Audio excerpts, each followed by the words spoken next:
directors that are going to be coming by during the conference this morning, but right now I just want to make sure that I introduce one person in particular who will be here for a couple of more hours, and that's Omar Vargas with General Motors. If you can please stand here, there you go, just to wave. So if you don't have a chance to meet Omar, you can come back.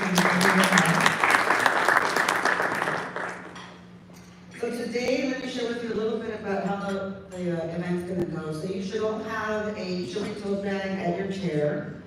There's also a flyer, kind of a handout with some top 10 tips, and I'll kind of go a little bit in more detail on those a little bit later. We'll have 2 panel discussions. We're going to start first with our chairwoman's remarks, and then after that we'll go into the first workshop and panel that's basically on internships, do's and don'ts. So you'll have an opportunity to learn from a mix of seasoned experts, young professionals, and people who have been giving advice. So keep a note on some of the people who are going to be speaking, because they can be mentors down the road. You can follow them on LinkedIn as well to get some additional advice. The second panel is on career pathways, and that will be very clear, depending on the path that you're interested in or you're thinking about now. They're going to share with you like what they majored in, where did they go to school, what made them think about the career that they're in, and or just kind of by accident how they ended up in the career that they're in now.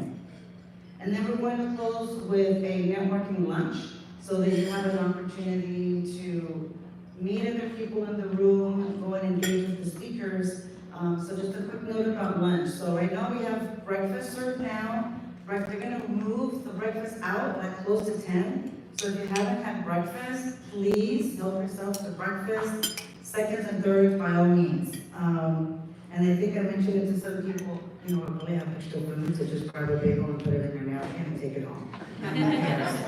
We do that all the time. Let's see. So a reminder, Gabriel kind of mentioned this already, but this is a place and a time to share and to learn from each other. And specifically take the time to learn from different points of view. So as you post on social media, hopefully you have an opportunity to encourage your recommendations, maybe you want to add to that. But please let's be respectful of each other, be respectful of the comments that people make. You may not agree with them, and that's okay. But remember that everybody's checking out your social media, so pay attention to what you post. So next I'm going to introduce a very special woman, the Congresswoman, the Honorable Arrellano.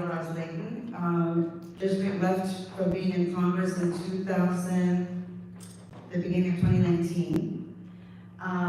She is a powerhouse all on her own, and she's going to share with you her journey. But we've had the pleasure of calling her before one of the Madrina, because she's one of the 3 founders of the Congressional Hispanic Leadership Institute back in 2003 when she was a member of Congress.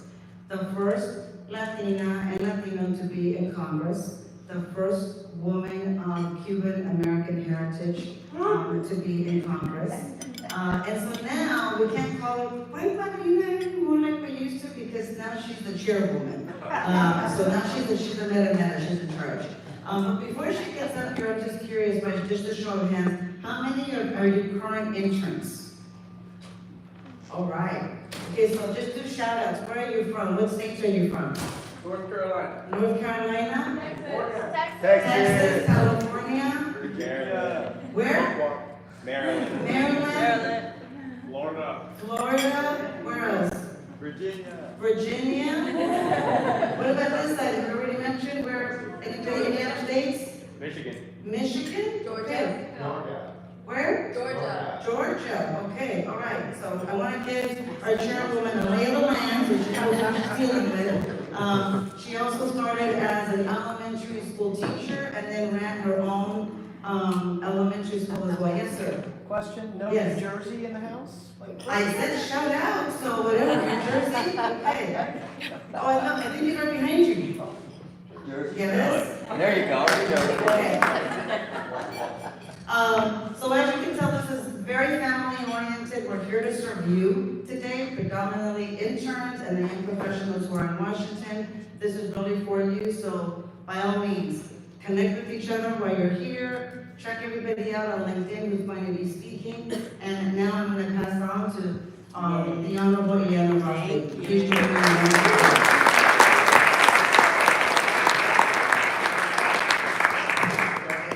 Yes, yes. All right, sure. I'm a shrimp, so I got a little stepping stool here. Muy buenos días, good morning. I am so proud to have been selected to lead Chile, but Lincoln Diaz-Balart is really the wind beneath its wings. Lincoln served in the U.S. House, served in the Florida Senate, served in the Florida House, and his brother Mario Diaz-Balart is currently serving in Congress. He's the chairman of the Appropriations Subcommittee on State Foreign Ops. That they handle all of the funding that goes to throughout the world. And they just passed the bill out of the subcommittee and then out of committee, so soon it'll be on the floor, and Mario does a great job. And then Lincoln has two other brothers. Rafa is the non-political one. He is in finance. But Jose Diaz-Balart, if you listen or view MSNBC, you see Jose every day. He's got his own show. Jose Diaz-Balart reports or something like that. He's really very good. And he's been a commentator, a newsman, an anchor in NBC and Univision as well.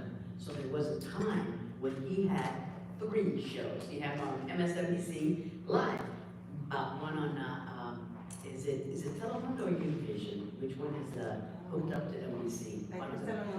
Telemundo was the anchor of Telemundo and the anchor of 3 shows. It's unbelievable. This is a hard-working family. So thank you, Lincoln, for giving me this honor. And I work for Marianne Gomez. She is the president and CEO. She says that I'm her boss. Don't even fall for that. We know better than that. But I'm going to have the pleasure and the honor of interviewing her husband, who's written an amazing book about the rise of Cuban Americans in politics in the United States. And I think it's late July, where he's going to be in our Aiken office.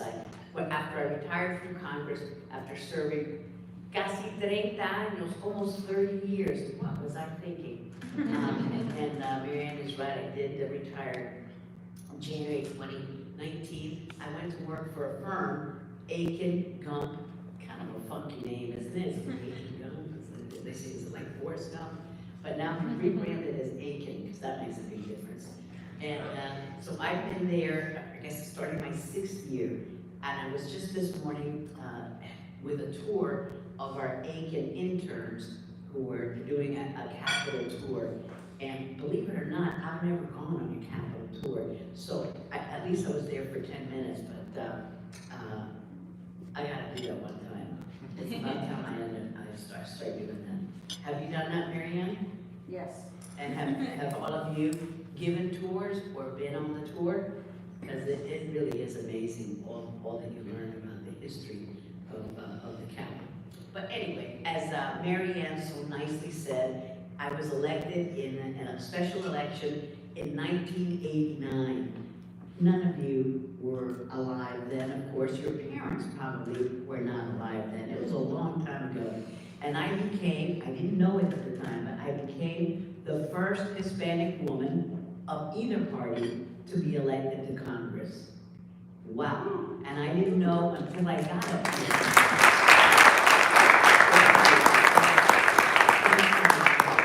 Gave me that honor. And as we were taking the Aiken interns into the Capitol, you see a portrait of the first African-American, that's the term they use, African-American man who was elected to Congress. He's got a portrait. And the first African-American woman, Shirley Chisholm, who was elected to Congress. I think she was from Texas, right? New York. New York? Okay, I'll believe whatever you say. And then Patsy Mink, the first Asian-American woman elected. So when I die, but the trick is I have to die, I will have a portrait. So you will be able to see it, I will not, of the first Hispanic woman elected to Congress. So I'm not looking forward to that because I'm not happening soon. But I was also the first Cuban American to serve in Congress, and we're so proud of how much we've grown. But my election was historic because so many Hispanics, other groups of course came out to vote, but it was an overwhelming Hispanic, out of proportion group that allowed me to go to Congress. And that was my only tough race. After that one, we had a much easier time. But my opponent at the time used what we thought was not a great slogan. His slogan was, "This is an American seat," implying that I, as a naturalized American, because I was born in Cuba, was not a real American. And it went downhill from then on, so don't do any of that. But I've been glad to see the incredible growth of Hispanic Americans in public service and many more women in those roles. And Omar, where are you sitting? Right here. Omar, so he is what is the correct way to say it? The highest ranking corporate Latino in the U.S.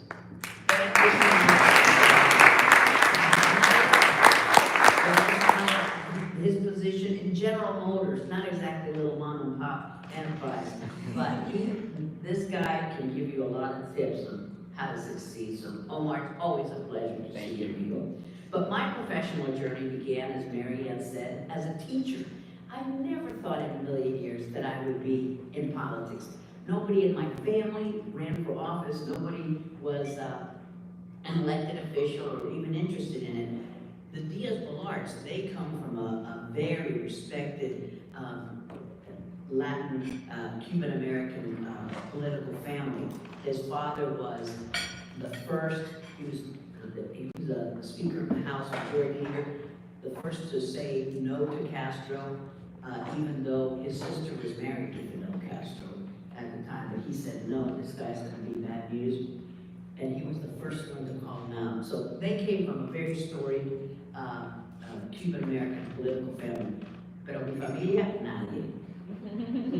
Cero a la izquierda, zero to the left. But I love to help people, and I love to help the students and the parents of my school. And doing that, people would see me and they said, you know, rather than just help Maria y Pedro y Jose, you could run for office and set the policy and make the laws so that Maria, Jose, and Pedro would not have these problems. And that's what inspired me to run for office. And I ran for a state house seat, and then the state senate. In the state house seat, I met my husband. So there are a lot of benefits to being in politics. And he was a Democrat, I was a Republican. I switched him over.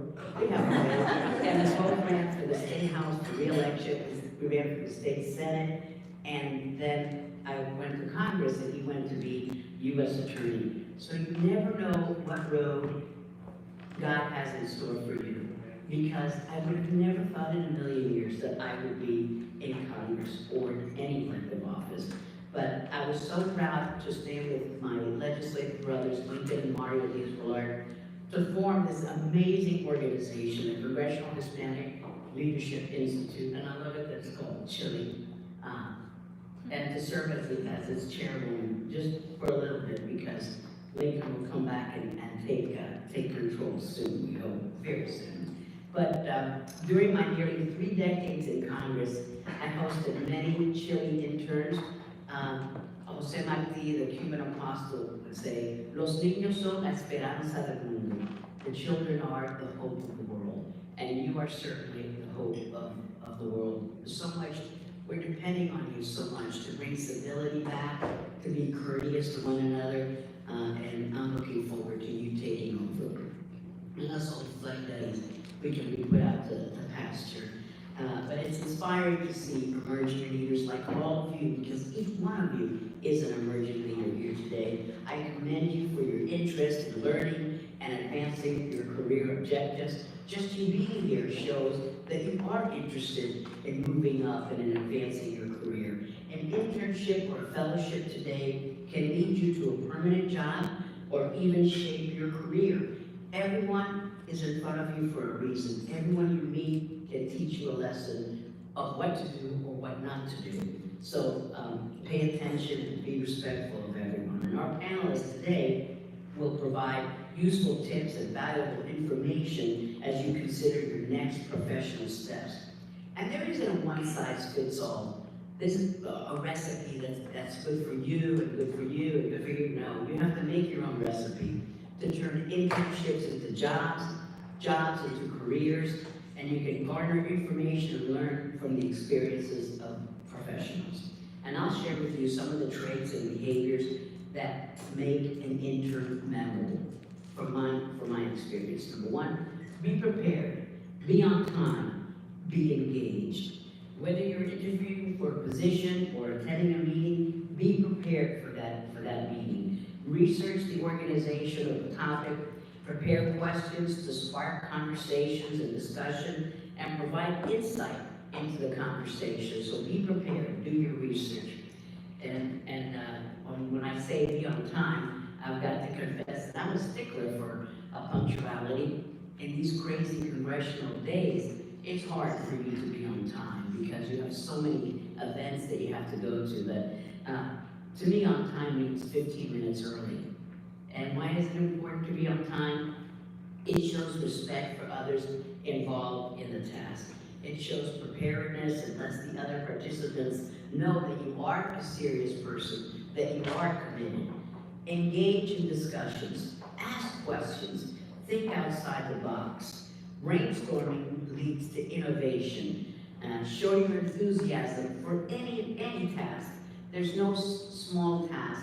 In a congressional office, everything that you do is important. And by finding ways to showcase your unique abilities, you will impress your supervisor, impress the whole team, and this can go a long way to a permanent offer of employment. So set your goals, work to make them a reality, and persevere to continue reaching the next goalpost in your professional journey.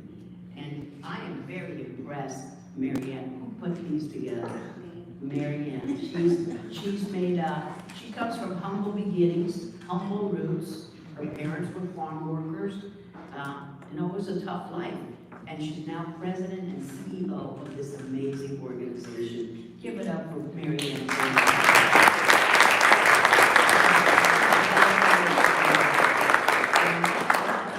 I'm going to take this and steal from it. This is much better than my tips, but everything helps. And whatever you're doing, I know that you're making the right decisions because you're here today at Tanakioi and you want to learn and you want to learn from others. So make good use of your time. And I am thrilled to see you. I love Chile. I love being its chair. And you guys spoil me. You serve me breakfast. You bring me coffee, Diet Coke. Oh my gosh, I feel like I'm in Congress still. Just how fast. Ladies and gentlemen, I'm so proud of you. Be successful. Make your parents and your family proud of what you're doing. And they sacrificed a lot to have you be here. So pay it forward. Muchas gracias y los quiero a todos. Gracias.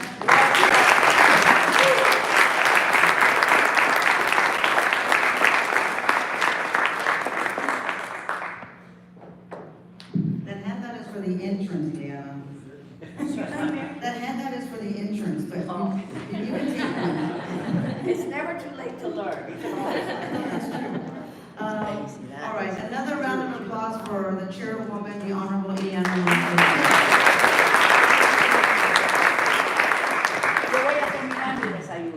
Yeah. Okay, now we're going to transition to that first panel discussion. I have the honor here of introducing the moderator first, Marisa Sanchez, originally from Albuquerque, New Mexico. Anybody else from New Mexico? Wow. Marisa. All right, okay. She is the legislative correspondent for Senator Martin Heinrich in her home state, so I know she took quite a bit of time and she'll share that journey with you.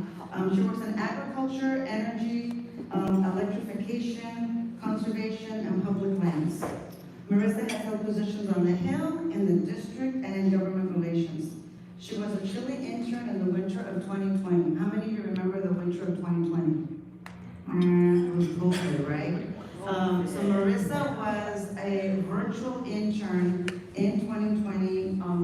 actually. She did such a great job even as a virtual intern that she got a job offer before the internship was over with a company here in Washington, and then later on she moved to Washington to work for that company. So again, she can tell you a little bit more about that. So please join me in a warm welcome to Marisa Sanchez.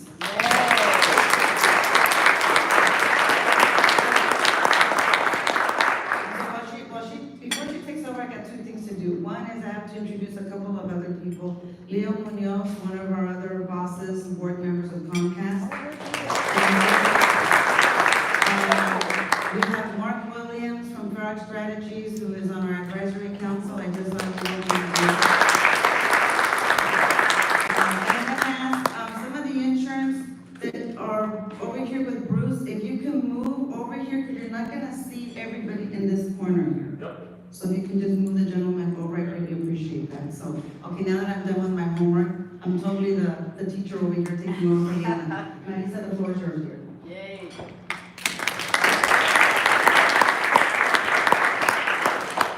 Thank you, Marianne, and thank you for those attending this conference. It's a pleasure to be here today as we discuss internship do's and don'ts. We're here to provide valuable insights, advice, and practical tips that can help interns navigate their internship experience and prepare for future careers. Please help me welcome our panelists. I will ask the panelists to each provide a short background on themselves. We're going to first introduce Jeyben.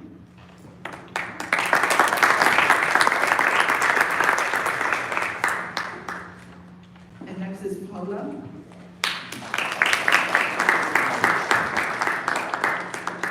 Kelvin.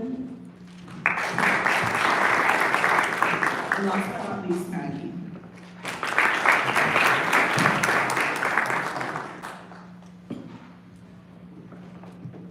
So I'm going to let each panelist give an introduction on themselves, because they know themselves best. I'll go ahead and start with Jeyben and then go down the line.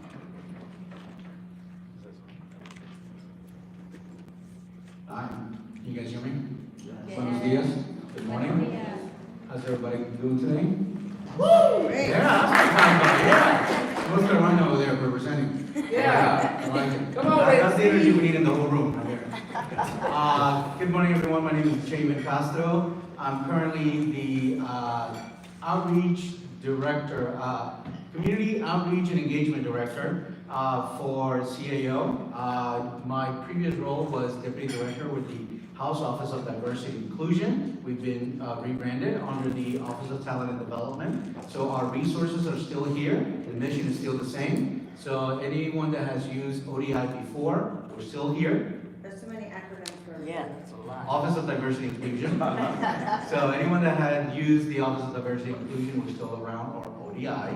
We're still around with same mission, same resources, actually more resources now, because we get to play with a lot more other offices to help you even more in your career. So if anybody is currently on the Hill, or those that want to go to the Hill, our office is the one that's going to help you get there.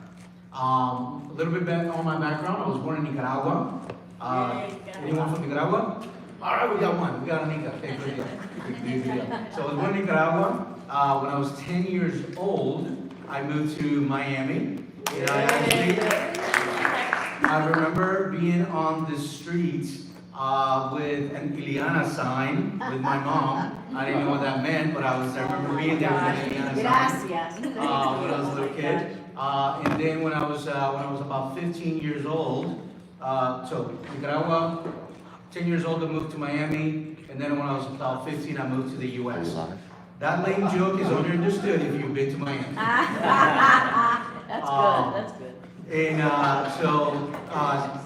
after high school, I went into the military, 10 years in the Navy. Got out of the Navy, came to DC for work, corporate, and that's when I met someone that said, oh, I work on the Hill. And I was like, oh, what a hill. I was 28 years old and I had never heard the term, so I had no clue that the Hill meant Congress. So now, fast forward to now, I really enjoy the fact that, when I was 28 years old, I had no clue what the Hill was, but now, the whole mission of the work that I've been doing since February of 2020 is to help our communities learn that there are careers in Congress, and we need more people that look like us to be there as staffers to write the policies that affect all of us. So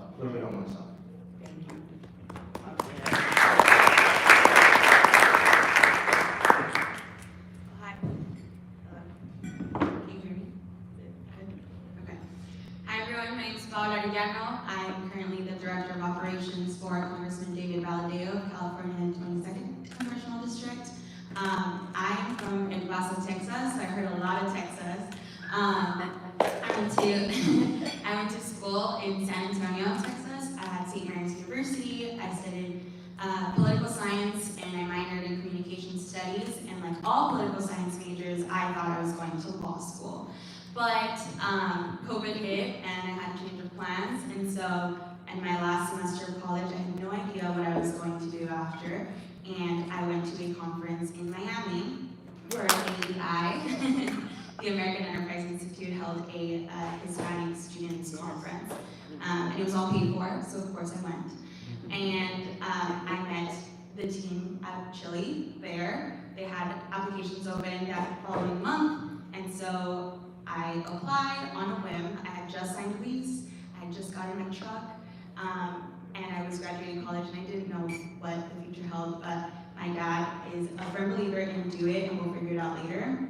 And so I applied and I got accepted and I moved to DC January of 2022 as a local leader for CHLI. I interned with the office of Congresswoman Jennifer Gonzalez Colon of Puerto Rico, which was an eye-opening experience because obviously U.S. territories are very different from states in the U.S. And so I learned a whole lot. It was a scary thing. If you're from Texas, you don't know anything other than Texas. So it was really, really awesome. The people I met were amazing, still my friends to this day. And then I interned for my corporate placement at the Home Depot Government Relations Office. Also an amazing team of people, learned a whole lot, got to work at a Home Depot store during my experience there. And so all that to say, the congressman who I work for now is a member of the board of CHLI. So it is a CHLI familia. He saved me from my, I don't know what I'm going to do after college. A week before I graduated, he hired me, and I've been with him ever since. It's been 2 years, a little over 2 years. I respect him a lot. I respect the board members of CHLI a lot, and people like me would not know how to manage the Hill if we didn't have, CHLI or good mentors to want to do this. So I welcome all the interns to learn a little bit more about that, and yeah, thank you for having me.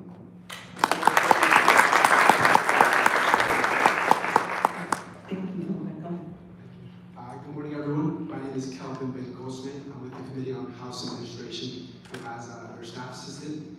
I was a CHLI Global Leader at the Congressional Hispanic Leadership Institute Global Leader in the fall of 2023. Because of CHLI, I had the opportunity to come to DC, intern in a congressional setting, and then also go over to VEROC strategies for my corporate placement. With that foundation, I was able to come back to DC, intern with the Committee on Energy and Commerce, specifically with their health subcommittee, bolster my passion for healthcare, and then find a full-time job on the Hill. I went to FIU, a proud Panther alumni, so I'm so excited to be here and to engage in this discussion with you all, to meet you after, and enjoy this. Thank you.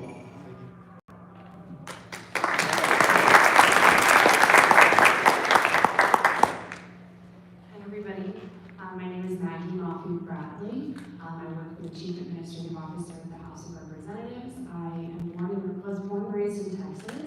I was a Archer Fellow in college, so, oh, amazing, Archer Fellow, we know each other. I came to DC for my Archer internship. I intended to be in DC for about 3 months. I was 20 years old, and to your point, when you're from Texas, you don't know anything else other than Texas. And I have been here now for the better part of a decade. So it's a good example of our career paths are not always what we expect them to be. So I've spent my entire career at the House. I spent about a year in the member office, kind of realized partisan politics was not necessarily for me, what I wanted my entire career to be. And so I discovered there's a whole world within government that is nonpartisan and institutional and supports our members so that they can fulfill their constitutional duties. So at CAO, I'm the Director of Special Projects.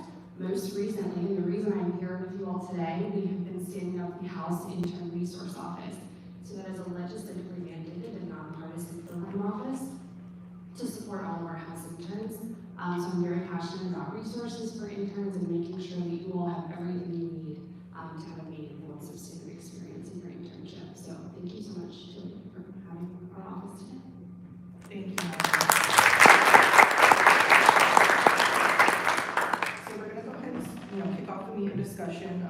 We're gonna ask each panelist specific questions based on their experiences, but other panelists are welcome, to add their insights, even if the question isn't directly, directed at you. So Jeyben, first I'm gonna go ahead and start with you. What tips do you have for networking successfully as an intern? So the first thing I would say on networking, you gotta remember that no one, I would say the majority of people you will come across on the Hill are not from here, right? So, I mean, Marianne earlier asked where you guys are from. We do have some from Virginia and Maryland, but those are not the norm, right? So the first thing you gotta understand and remind yourself is, most people you'll come across are not from here. So you're not the first one to come here from Texas, North Carolina, or wherever you're from. That means that everybody, just like when I showed up, right? Just like when everybody showed up, people will understand that you're not from here. So they'll be friendly. They'll accept that interaction, right? The second thing is, you gotta, I'm sure you've heard that DC is a networking city, right? We've all heard that, right? DC is a networking city. So one of the things is, like when I walked into this room this morning, I haven't met most of you. If you do the same thing, you walk into a room and you have not met most of the people in that room, some people will be like, that's intimidating. My goodness, I don't know anybody. But we go back to the DC is a networking city. If you've heard that, if you understand that, if you really understand that, that means that when you walk into a room and no one knows you, everyone wants to know you. Because it's a networking city. Does that make sense? Yeah. Right? So instead of walking into a room and being intimidated or shy, or like, oh no, I don't know anybody here, think everybody wants to know me, because it is a networking city. Does that make sense? So definitely make sure you start thinking that way so you can be able to network, all right? Lastly, when I first came here to the city, my first job, my first time going into an event, my boss at the time tells me, Jeyben, we're gonna go to this lunch. I need you to come back with 3 business cards. I'm not really a shy guy, so I was like, boss, 3? I'll come back with 5. No. Jeyben, I just need you to come back with 3. Just work to give me 3 business cards. I'm very self-confident. I was like, you know what, boss, never mind. I'll bring back 6, maybe 8. I show up to that, and it's my first time being in DC, right? I show up and I see all this networking going on with the handshake, the business cards, right? I came back with 0. 0 business cards. And I'm not a shy person. The thing is, I know the term is networking, right? And that's what we're gonna talk about, but I don't see it as networking, right? I like to say that I have about 20% of my mom's personality. My mom has never met a stranger. My mom always meets new friends. And so I started thinking of it that way. Let me build some friendships. That I'm good at. This whole networking thing with your business cards and where do you work? That is like the lamest question you can ask in a networking event. Where do you work? Right? Like it's not personal, right? So I stopped using that. I have 2 questions that I would recommend for you, right? 2 questions that you should ask in a networking event. Where are you from? Because again, most people are not from here. If you find someone that's actually from Virginia or Maryland, because I know they're here, ask them, ooh, anything local that you recommend, right? At our table, the 2 young ladies over there are from Texas, from El Paso. First thing I told them, Chicos Tacos. Chicos Tacos. If you're going to El Paso, you know, right? So there's always something you can talk about where they're from, right? That is a perfect way to start a conversation, start a friendship, okay? The second question, well, that one is going to be something I tell you once you reach out to me and we have coffee. So stand by for question number 2. Reach out, we'll have coffee, and I'll tell you what's up.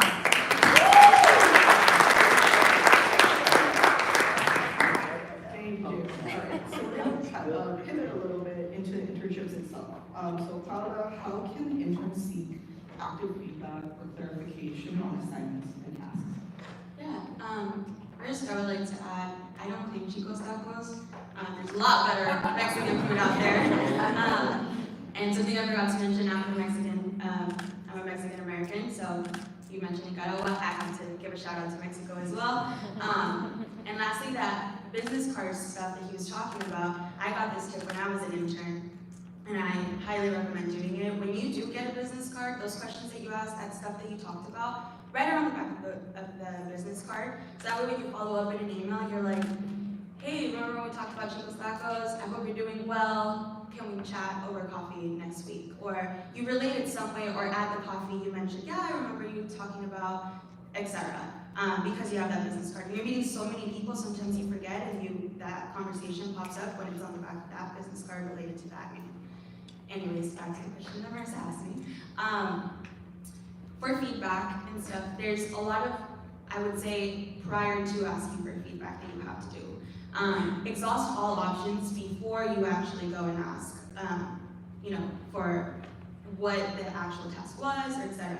You're handed over the task, and then you have questions about it. You can ask them immediately as they're explaining it to you, and then if you still have questions afterwards, again, exhaust all options. There's Google. We live in a society of technology, so use it. Your peers, other interns that might have already done the task and could help you before. Hill staff and staff in general are really busy, and sometimes helping interns is not at the top of their priority, unfortunately. That's not to say people don't want to help, but sometimes they have 50 billion other things that they have to do, and answering questions on top of it might be a little bit overstimulating. So again, ask your peers, ask people in your network. Even if I don't have interns in my office that might have done it, maybe the CHLI interns from other offices have done it, or other interns. And then lastly, just remember, time is really, really valuable, so don't spend the entire week trying to figure out the answers because you don't want to ask the question at the source. If you've exhausted Google and your peers and neither have answered the question for you, then go ahead and ask your superior and say, hey, I understand this, this, and this, or I've done this so far, I'm getting stuck in this part, do you mind giving me a hand? It's all about how you approach it. It's not about, oh, I don't really get it. No, rephrase it, Hey, I'm not understanding this, do you mind? Do you have a moment? Or when you have a moment, this part I'm getting stuck on, can you please clarify? Also, email etiquette is so important on the Hill and in the job workforce in general. So if you know that they're super busy, you see them stressed out, send an email and just say, hey, I know you handed me this task, super grateful, having a lot of fun with it, but this part I'm not really understanding. I know you're really busy, so don't want to bother you. So when you have a moment, please let me know how we can solve this. And people, when they see it in writing, it's much easier for me, at least when I'm getting a lot of other conversations in the midst, I see it in writing, okay, I'll get to it, write my other emails, and then get back to it. And I see it in writing, so I know that I have to get to it. Anyways, that's what my advice would be. Very good. Good call.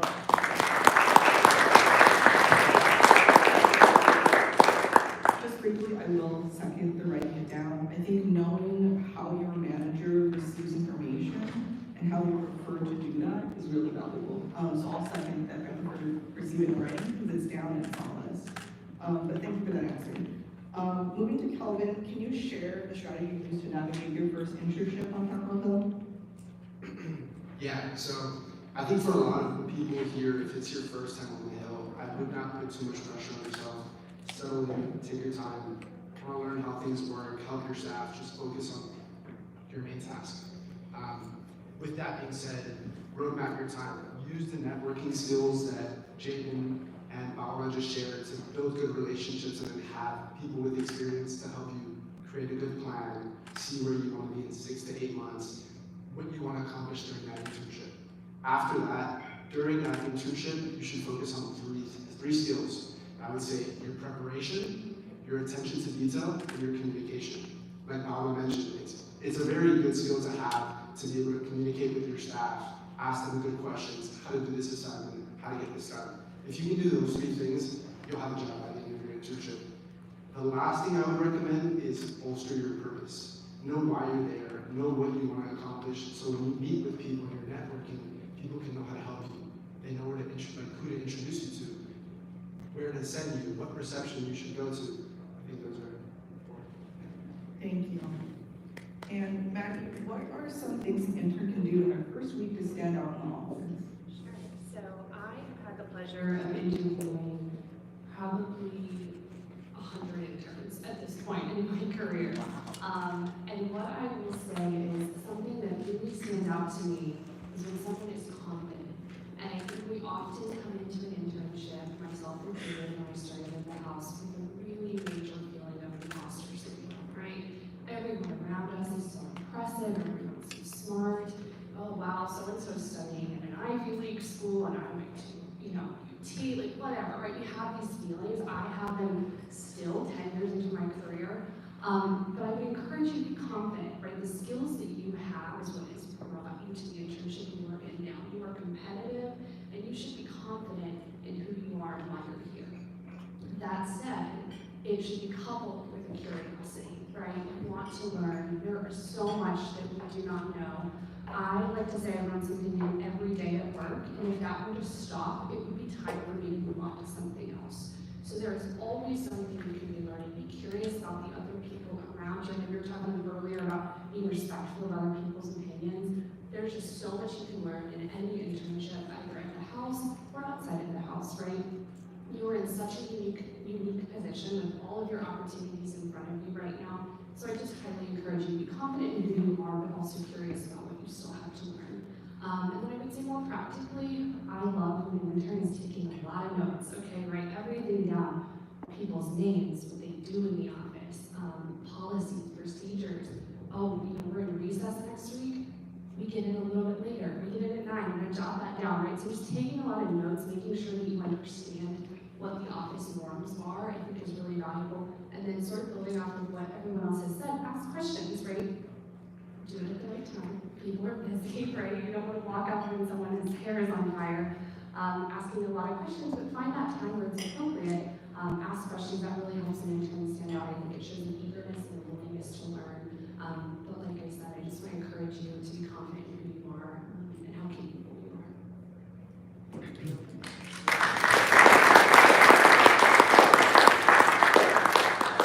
We're circling back to the beginning again. So Jeyben, coming back to you, what are some common mistakes interns make when interacting with coworkers, and how can they avoid them? So I think Paola, Kelvin, and Maggie has kind of answered that in a way. Kelvin mentioned, preparation, purpose, right? We've heard, understanding, Maggie just said about, how busy an office is, right? So you have to understand all of that, right? You have to understand that they're very busy, that this is an added work that they have to do to maintain the interns in the office. But I think what's going to prepare you, and it's been said already, but I'm going to say it in a different way, is I want you guys to come in hungry. Hungry is going to make you stand out, all right? You're going to have interns from different walks of life working in these offices with you. And what's going to make you stand out is how hungry are you? All right? What is going to make you stand out is that. I want you to come in, and I've actually shared this with Marianne before. But again, reach out to me and I'll send it to you. There's a page-and-a-half story called A Message to Garcia. A Message to Garcia is what I would share with interns when I was over on the Senate side. So I used to be on the Senate Finance Committee. I used to share a message to Garcia with every single intern as a guide. This is the kind of hungry I'm gonna, that's gonna make you successful. All right? And so understanding the office and how busy it is, understanding that being hungry is what's going to get you there. And again, a message to Garcia it's a guide to help you understand what that hungry means, all right? The other thing is, and we're going to steal this from Paola, because I give you credit for this story. I hope you're the one that said it. She gave us a story once where the intern was invited into the the team meeting. You were the intern? That was your story? Good, okay, good. Because I'm giving you credit for it. And she heard from the chief of staff that they needed a bio on someone that was coming to meet with the member. And they needed that bio by the end of the week, and obviously chief of staff gave that to someone in the team, not her, not the intern, but she heard that. So what did she do?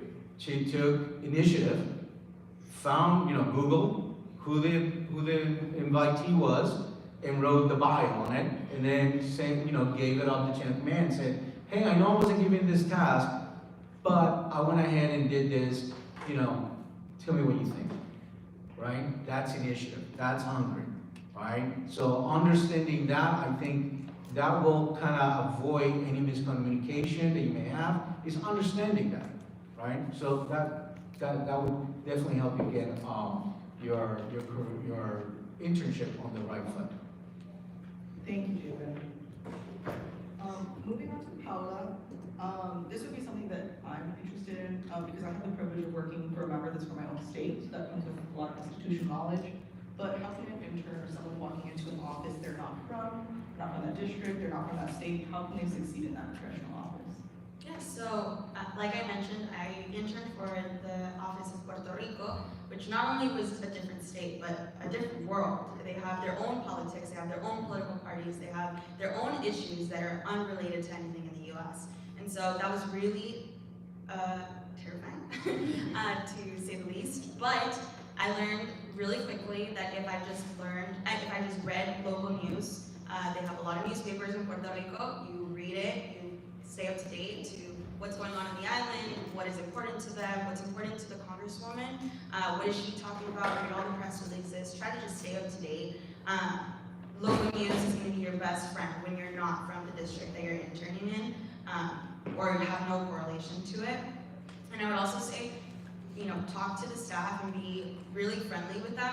And for me, I was really lucky because all of their interns were from Puerto Rico. I'm kind of sitting here who was also an intern with me, and I went to him for all of the questions, Puerto Rico. It was whenever we went to lunch, that's when I, tried to get all the information I could, what political parties, what interests me, what didn't. And then getting that knowledge, you kind of start, grasping what else you want to do, what issue areas you want to take on. And so, yeah, I would say stay up to date with the local news. I would also say do it when you know people are going to be watching. A lot of the times our intern desks, you can see the computer, everybody can see it when you're walking by, at least in my office, it was that way.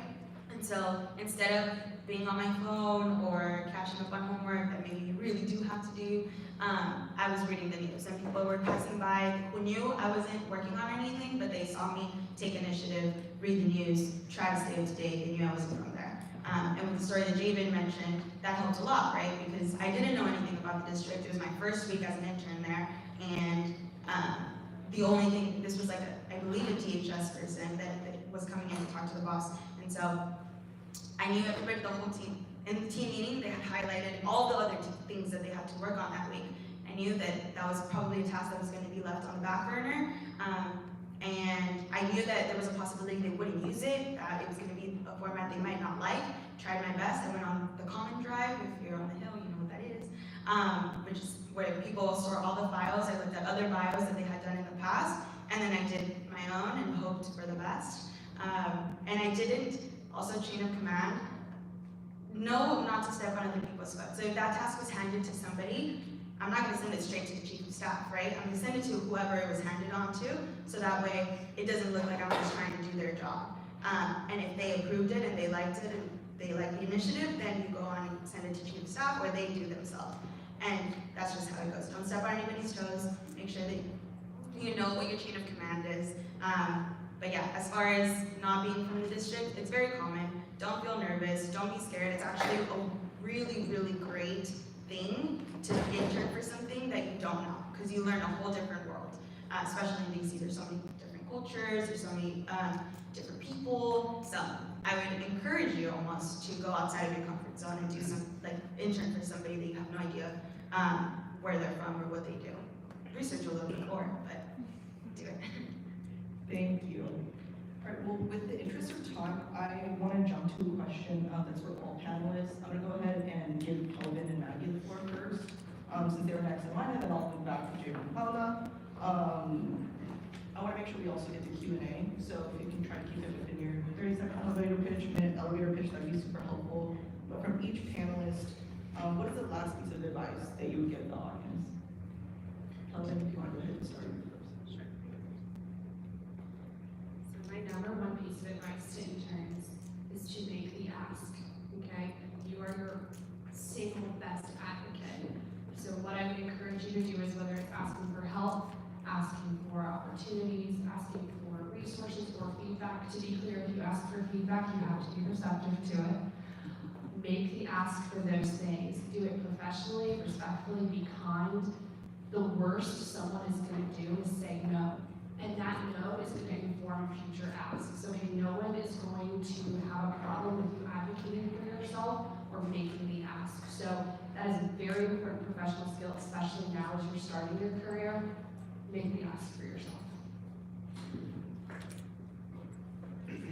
Yeah, so my piece of advice would be for interns and for anyone in any level that you're in life is just always be aware of what's relevant, because there's always something to be done, whether that's what's relevant for your boss, what's relevant for your staff. Just be aware of what's important at the moment, and just always embrace grit, work hard, be hungry, and that.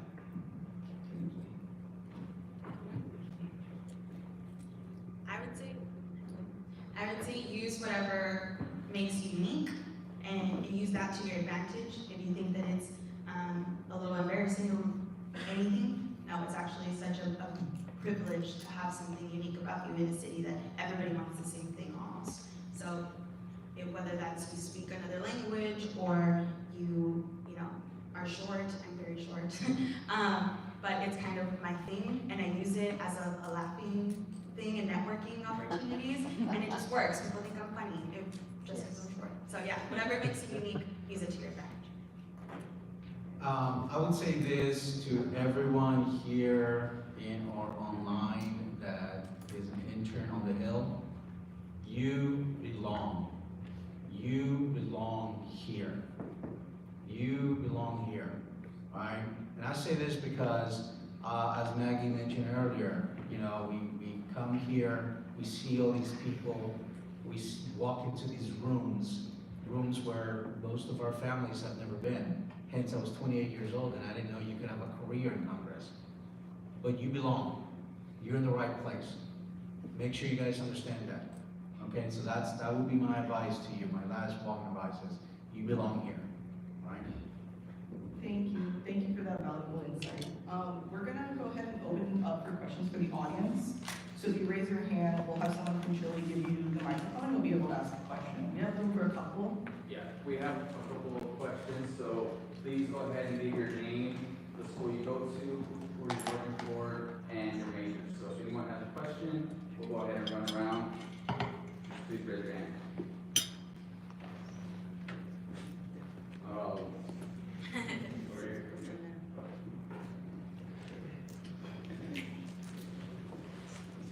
Go ahead and stand up. Mucho gusto, mi nombre es Franco González. I am an intern at ULAC, and I come from Modesto, California. I go to Modesto Junior College. I'm a sophomore year biology major, who's pre-med.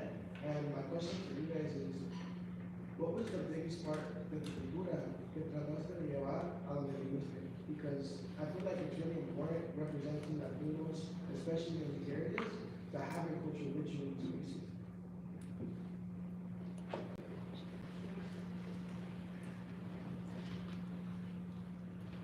I think it's very important, obviously, like I said, to understand that you belong here and to bring your culture with you. So that's a really good one. First thing I thought of is when I was in the Senate Finance Committee, I used to work for Senator Orrin Hatch of Utah. And on my first trip to Utah, you know, I might have been born in Nicaragua, but I gotta find out where all the good tacos are, right? So if you ever find yourself in Salt Lake, Utah, there's a Mexican restaurant called Chungas. Best freaking tacos in town. I took Senator Hatch there. He had never been there. They had never, like, it was a mom and pop's little Mexican restaurant in the middle of Salt Lake, Utah. And they're like, that's the center. Like, they had never, you know, they're not political, nothing like that. But here they are, you know, with Center Orange hats at their little, you know, Mexican restaurant. Because you know what? That's who I am. And I'm going to bring that with me wherever I go. So it's okay for you to do that. Hence, you belong. All right? You belong as yourself. So I don't ever shy around about the fact that, you know, I'm Nica, but I have a love for tacos, you know. That's just, you know, so I got to bring it in. So I never shy away from it. So bringing your culture with you, how are you going to leave that behind, right? So thanks for the question. I want to add that is such a good question, right up my alley. I am the only Spanish speaker in my office, which is awesome and not awesome at the same time. But I love my culture, and so I use that as my advantage to show my staff, my coworkers, a little bit about what not only Mexico, but the Latino community is like. I have Spanish word of the day every single day to try to entice them to learn Spanish and talk to constituents someday. Our district is 76% Hispanic, I think, somewhere around there. And so I would say in any inch of that I can add my culture in, it makes you so unique and so special. And if not unique, then it makes you connect with somebody who might have that same culture or beliefs that you do. So I would say any chance that I get, I wear, you know, mi bandera muy alta. So I would say, yeah, you take it wherever you go.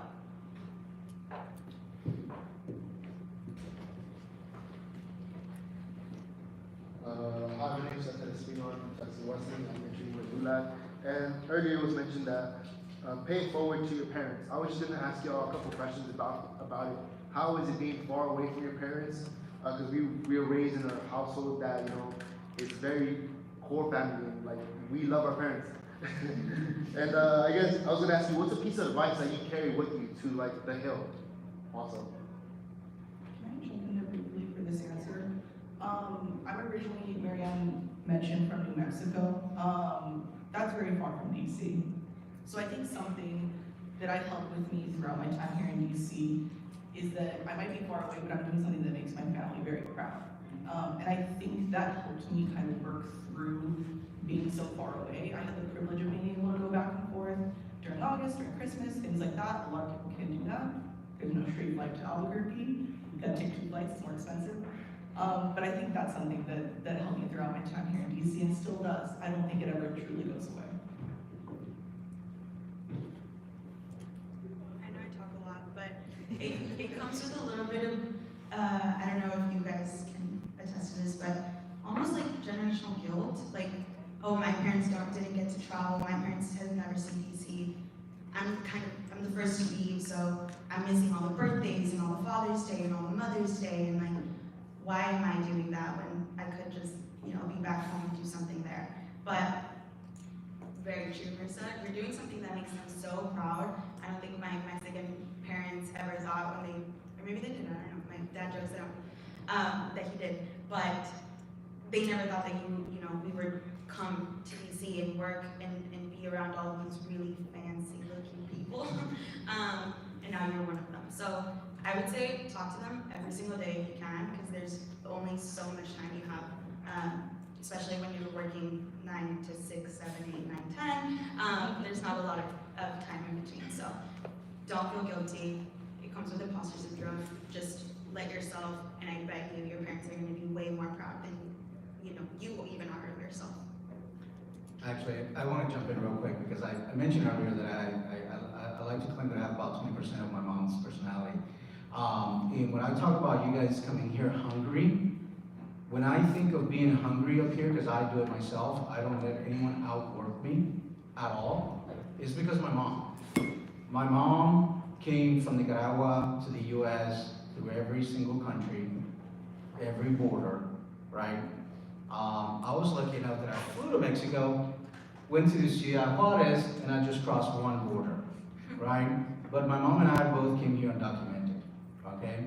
And when I got the job in 2015 working for the Senate Finance Committee. Senator Orrin Hatch at the time was the President Pro Tem of the Senate, so leadership of the Senate. I was so proud, and I knew that I only got where I am today because of the sacrifices that my mom made. So when you think about your parents, you come here, you're hungry because you want to do that for your parents. That's why I'm here. And the only thing that I wish was different is that I try to explain to my mom, who doesn't speak English, what I do for a living. She doesn't get it. And it's, at the end of the day, she's like, mijo, as long as you're happy, si estás feliz, es lo que me importa. I'm like, no, Mom, but let me tell you what this means. But she's very proud, and that's all that matters. So, but yeah, I mean, you come here, don't forget about your parents. You know, like, you're here because of them. So. Do we have time for one more question? One more. Okay, I promise I'll keep it brief. I'm Dylan Evans. I'm from North Carolina. I go to the University of North Carolina at Asheville.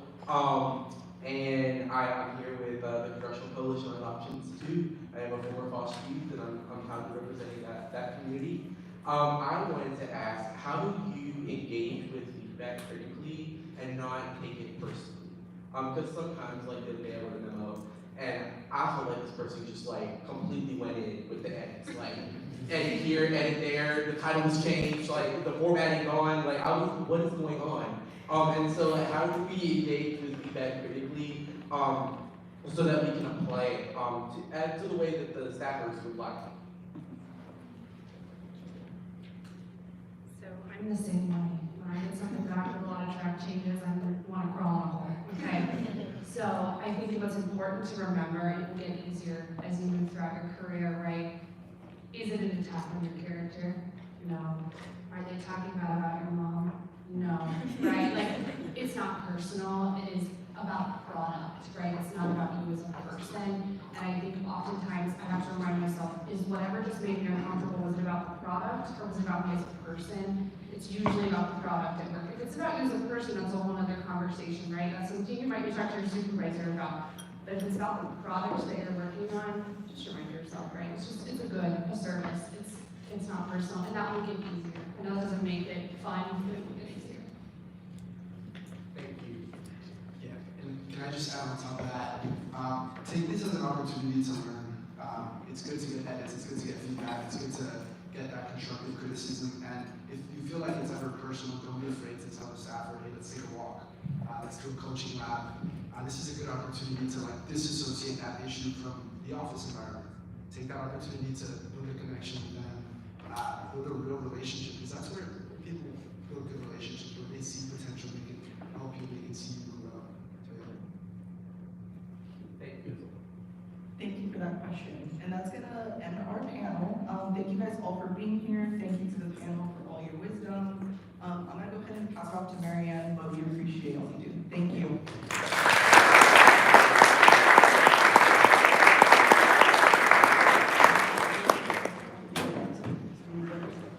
So we're gonna ask if we can have the panelists and the moderator over here for a picture. Rodney's already directing over there, and any of our board members and advisory council members who are here, if you can please join them for the photo. Mark, Leo, and Omar, Nora, if you can join them for the photo. And so while they're getting that photo set up, if you need to get up, get some coffee, some water, what have you. So I am going to go ahead and start on the next session. It's just a quick little, you have a handout in front of you, and I think our Congresswoman, so there's this handout at your desk, or your desk, in front of you. I'm already thinking like school. In front of you.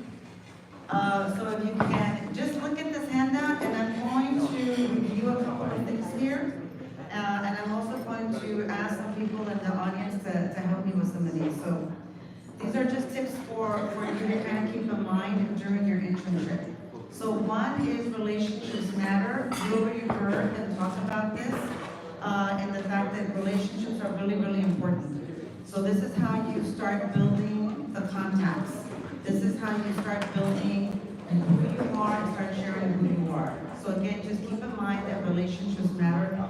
They really matter in this town a lot. As people had mentioned, people want to talk about themselves. A lot of people started as interns, and most people are not from Washington, D.C. So you have an opportunity to learn from each other. Again, relationships matter. Number two, what do you stand for? So keep in mind, I'm assuming does everybody have an Instagram account? Almost everybody does, right? If you don't have a LinkedIn profile, you need to set up your LinkedIn profile here in Washington because people are going to be looking for you on LinkedIn and you're going to be looking for people on LinkedIn to connect with them as well. So the reason that I put this number 2 on what do you stand for is you want to start building what you stand for and who you are so you can start sharing that with people. So as an example, if you look information up about me, you'll see I'm very interested in leadership stuff. If it's Hispanic related, I'm interested. I'm a big Star Wars fan. I like golf. But so you know what? I'm not going to be posting things about hockey because I don't even know how to play hockey. I don't know anything about hockey.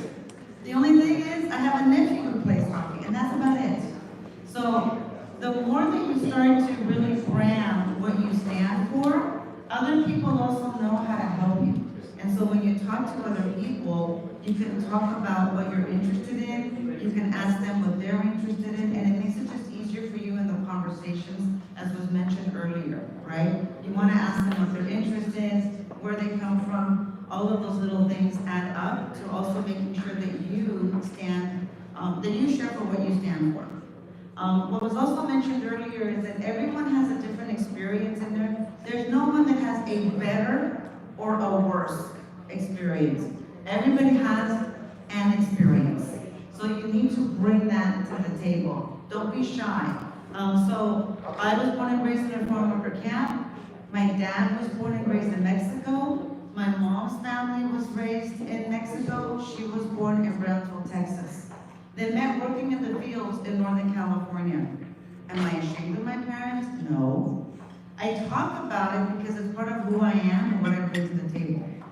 Sometimes people will say things that sometimes I feel like, wow, I can tell they've never been in a foster camp, or they don't know what it's like to grow up in a certain situation. So I offer that as an opportunity to learn and educate other people.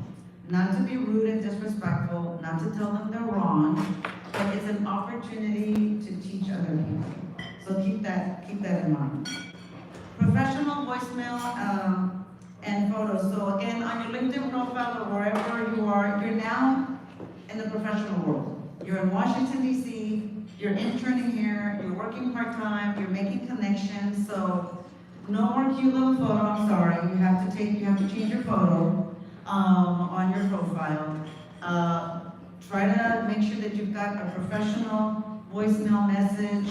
People are going to be calling and leaving you a message. So make sure that you're setting yourself up for a professional environment.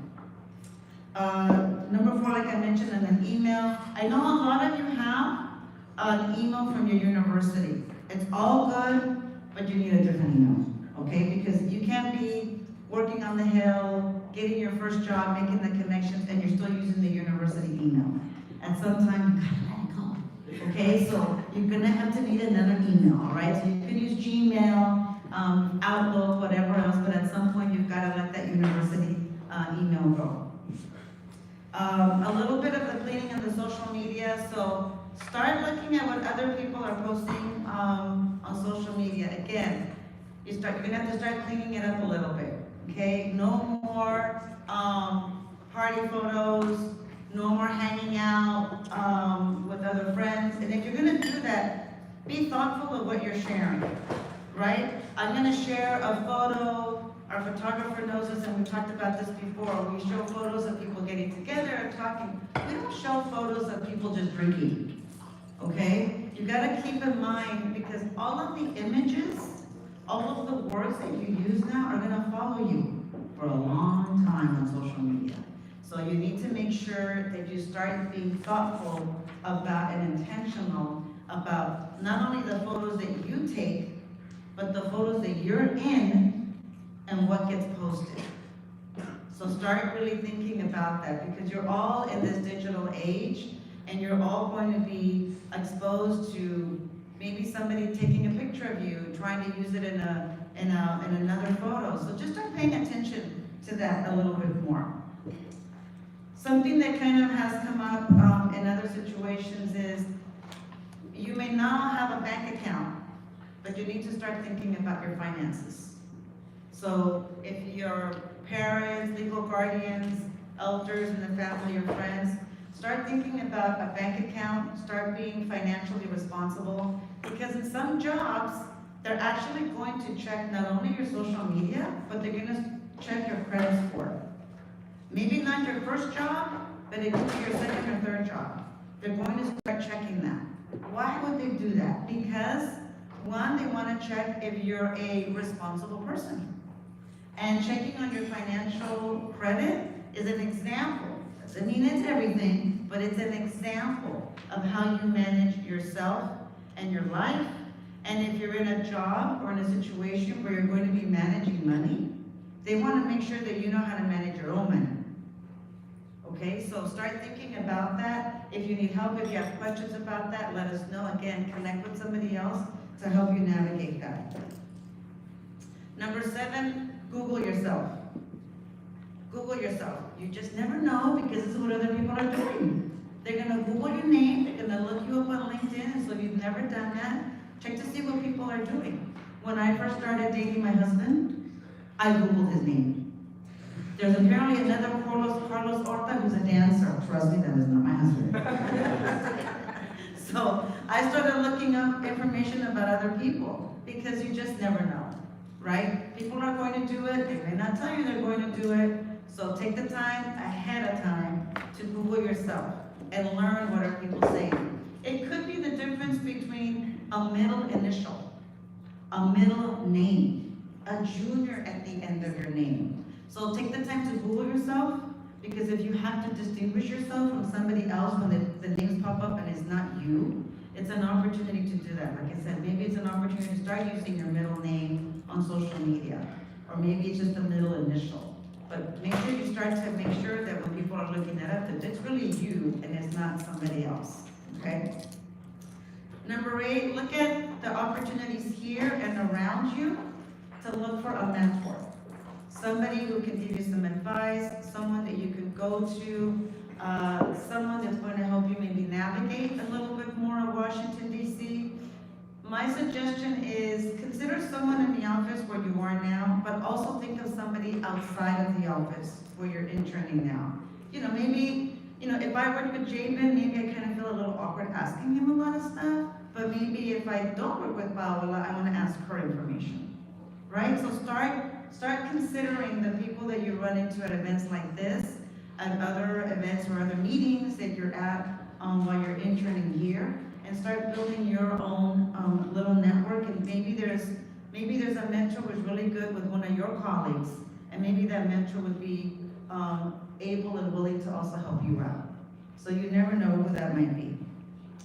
Number 9 is just really setting some intentions. It could be a vision board, it could be anything else that you can start planning. How many of you are seniors or just graduated? Okay. Keep in mind, nobody's gonna give you a syllabus anymore.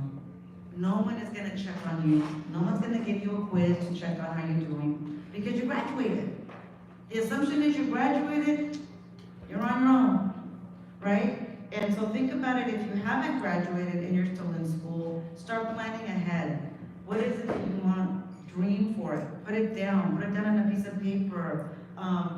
Whatever that is, because your intentions are going to become a reality at some point.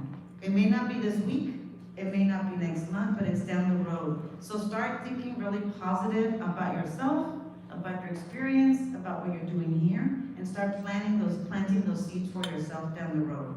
Anything that happened to you before that was negative, leave it there. Don't bring it with you. This is an opportunity to make new relationships, share information. You know, one of the cool things, when I moved from California in 2009 to Washington, D.C., to the point that everybody was new, you know what the kind of cool thing was? Nobody knew all my old stuff.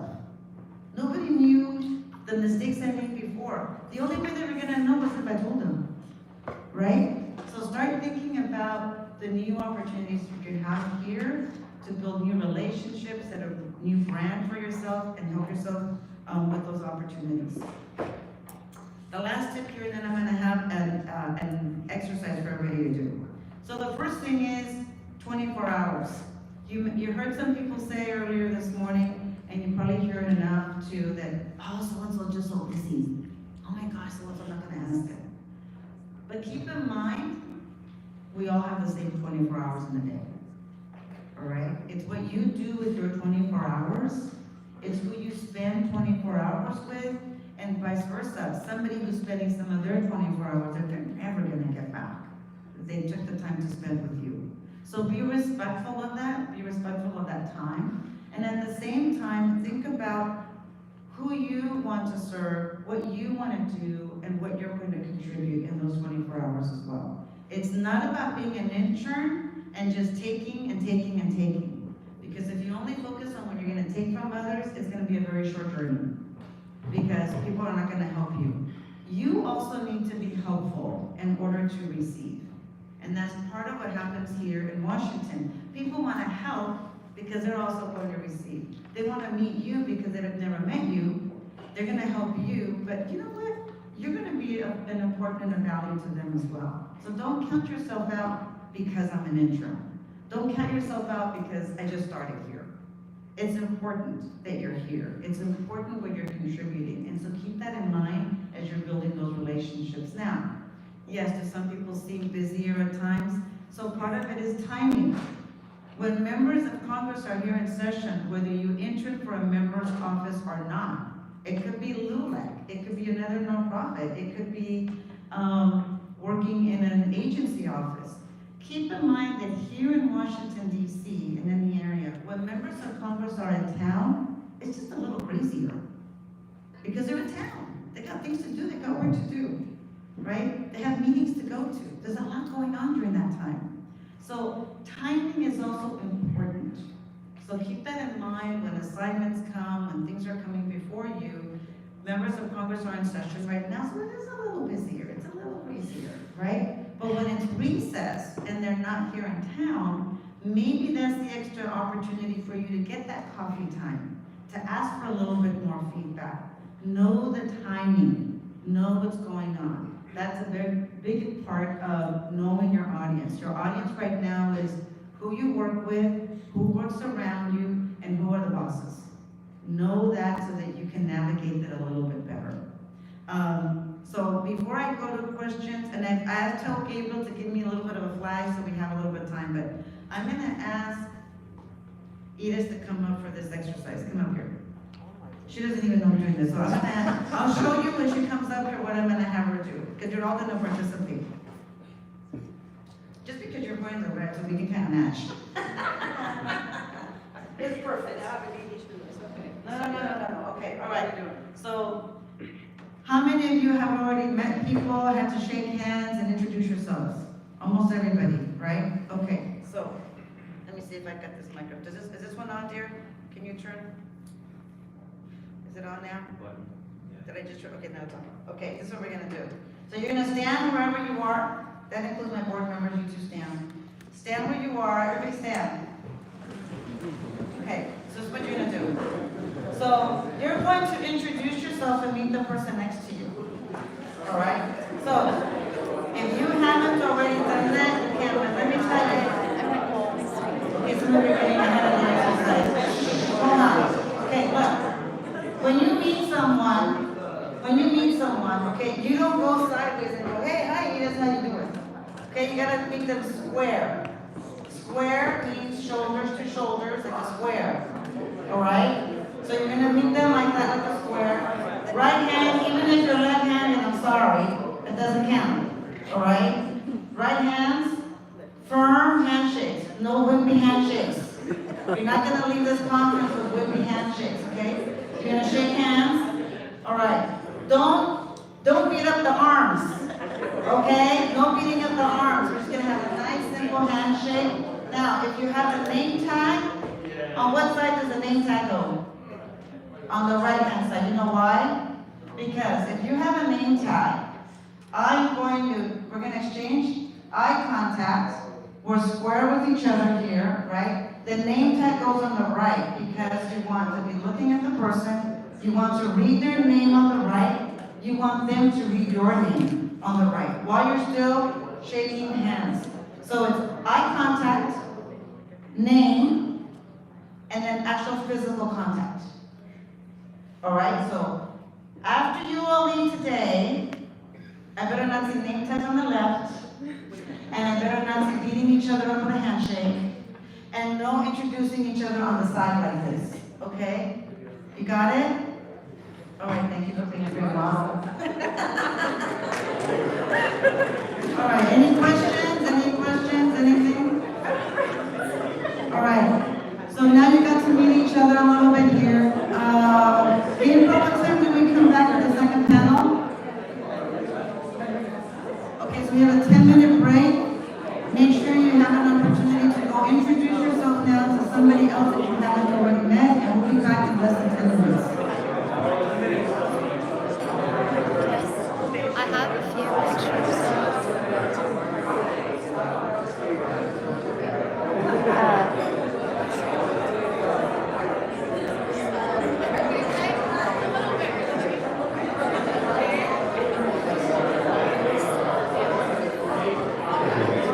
Sweet, those are awesome. Are these good?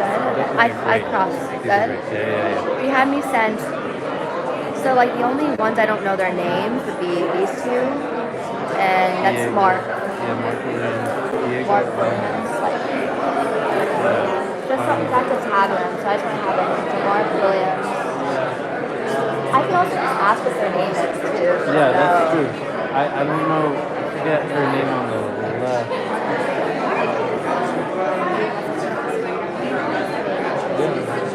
Yeah, we don't have to do these. Just like a bill of But yeah, we can find out her name. Mark, this is Mark Williams.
They still let me back? They still.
Jeyben's holding forward there. The other thing too is I know your names, or at least some of them, so.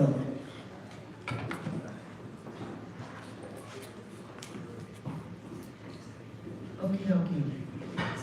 So we did this earlier, so none of the panelists were here, so we're gonna do this again, and you've got to do the practice of it. So I'm gonna go this way to that side of the room. So tell us what states are in the house. What states are you from?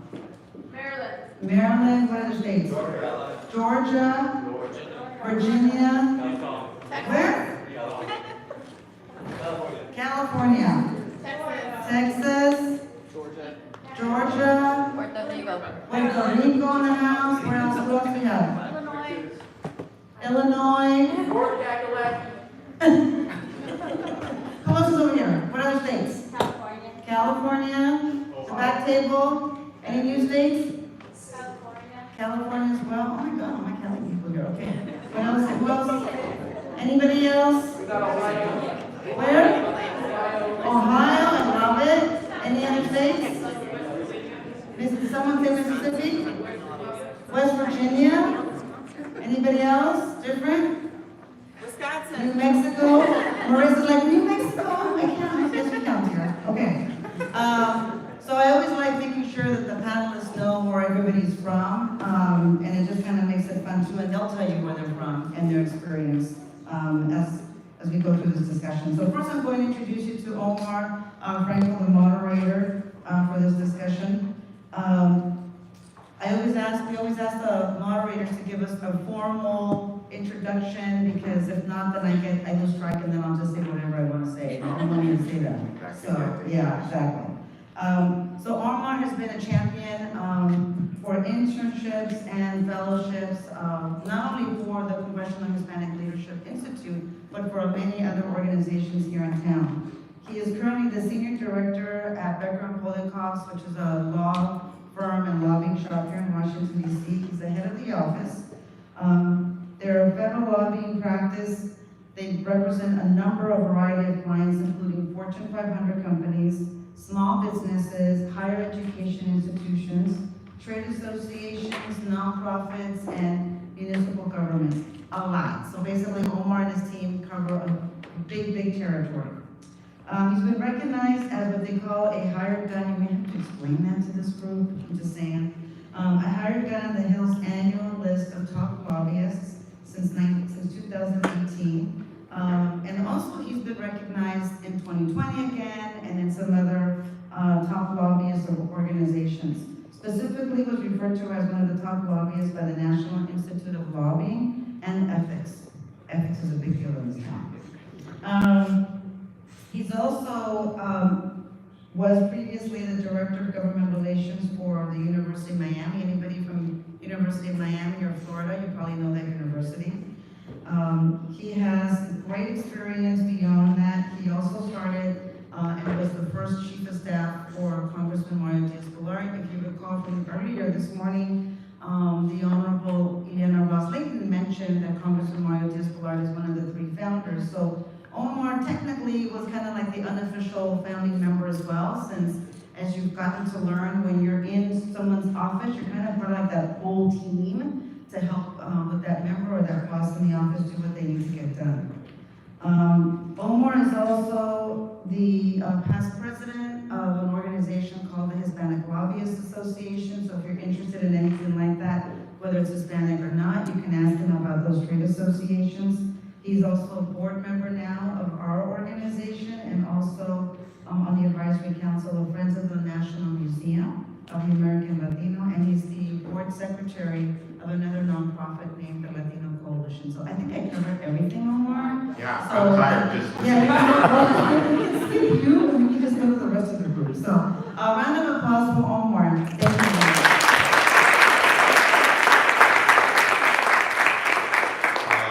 Well, with me today are 3 amazing panelists, so I'm going to keep my part very brief. You heard from Marianne, my background, but we'll circle back. But I will say we're going to discuss career pathways and how we got here, and or how we never knew that we were going to get here. But before I get into that, who wants to be a lobbyist? Or let me back up. Who even knows what a lobbyist is? Okay. All right. That's a good show of hands, actually. I still am trying to figure that out, but I mean, what a lobbyist is and does. All right. So no lawyers, no aspiring lawyers here. Okay. There's a bunch of those. So lawyer and lobbyists. Wow, 2 Scarlet Elves. That's amazing. That's a good job. So, all right, what other pathways are you guys looking to be? Business, entrepreneurs, anything? Entrepreneur? Start your own business, okay? Surgeon, all right. Wow, that's impressive. So, That's why I'm above you, Omar. Yeah, yeah. I was an English and business major, so no surgery for me. So, okay, no, that helps us in our discussion, because obviously we're all federal lobbyists up here. So before we kind of go, but we're going to try and keep it as a career thing, right? So how we ended up here, but you know, I think let's just keep it focused on that, and then we can maybe get into lobbying a little bit later, because we did get a fair amount of hands that wanted to be lobbyists. So I'll start here with Nora. So my name is Nora Venegas, and I am a Director of Federal Government Affairs for Tyson Foods.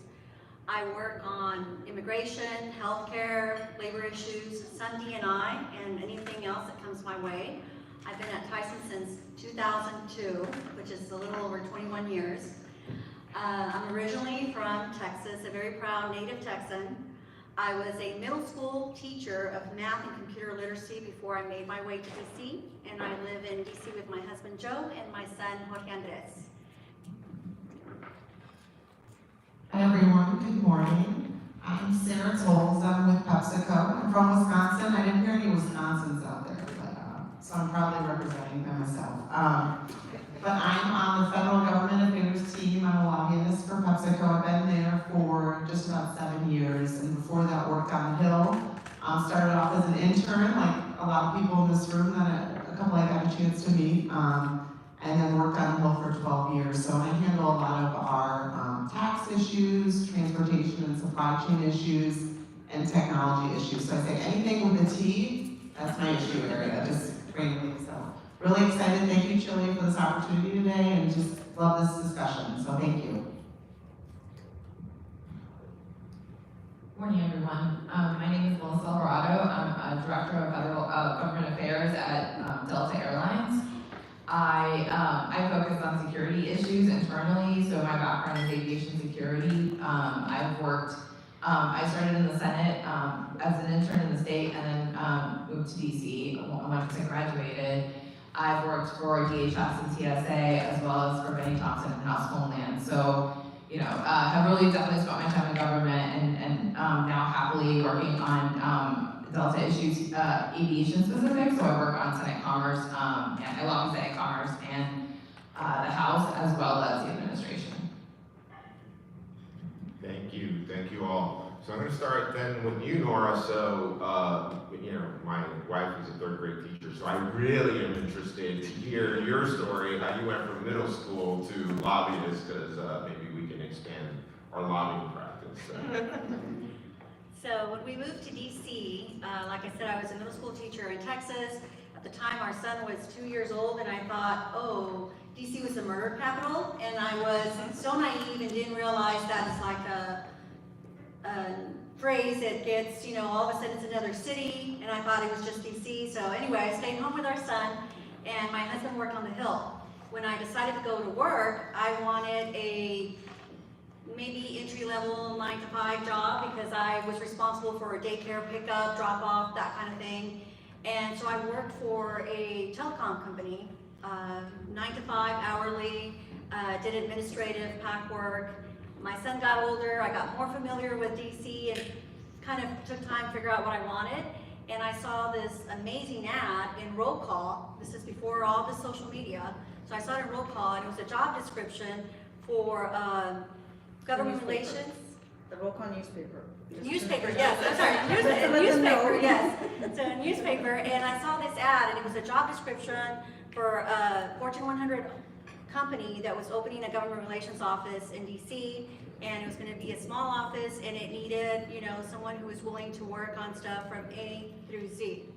So that's how I made my way into initially corporate America, and a year or two into that, into lobbying. That's amazing.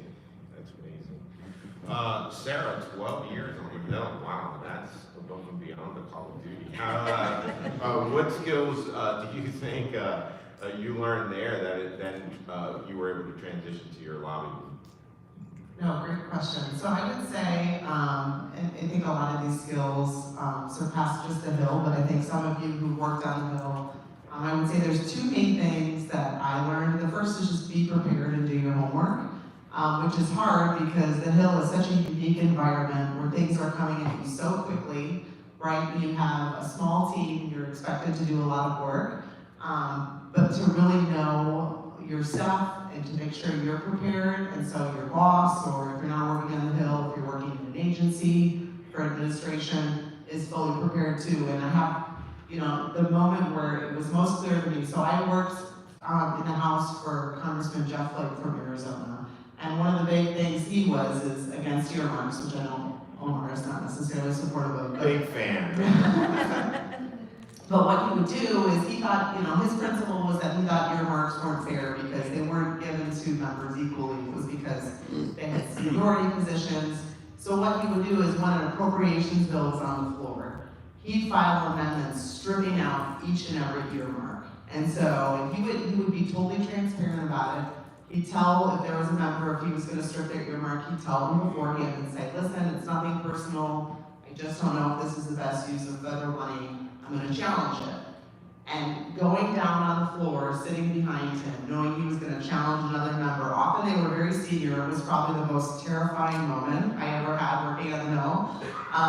But I knew I had spent so much time looking at that project and looking at the background of it, that if he turned around and was like, Sarah, he's saying this, like, what do I need to know? I was ready.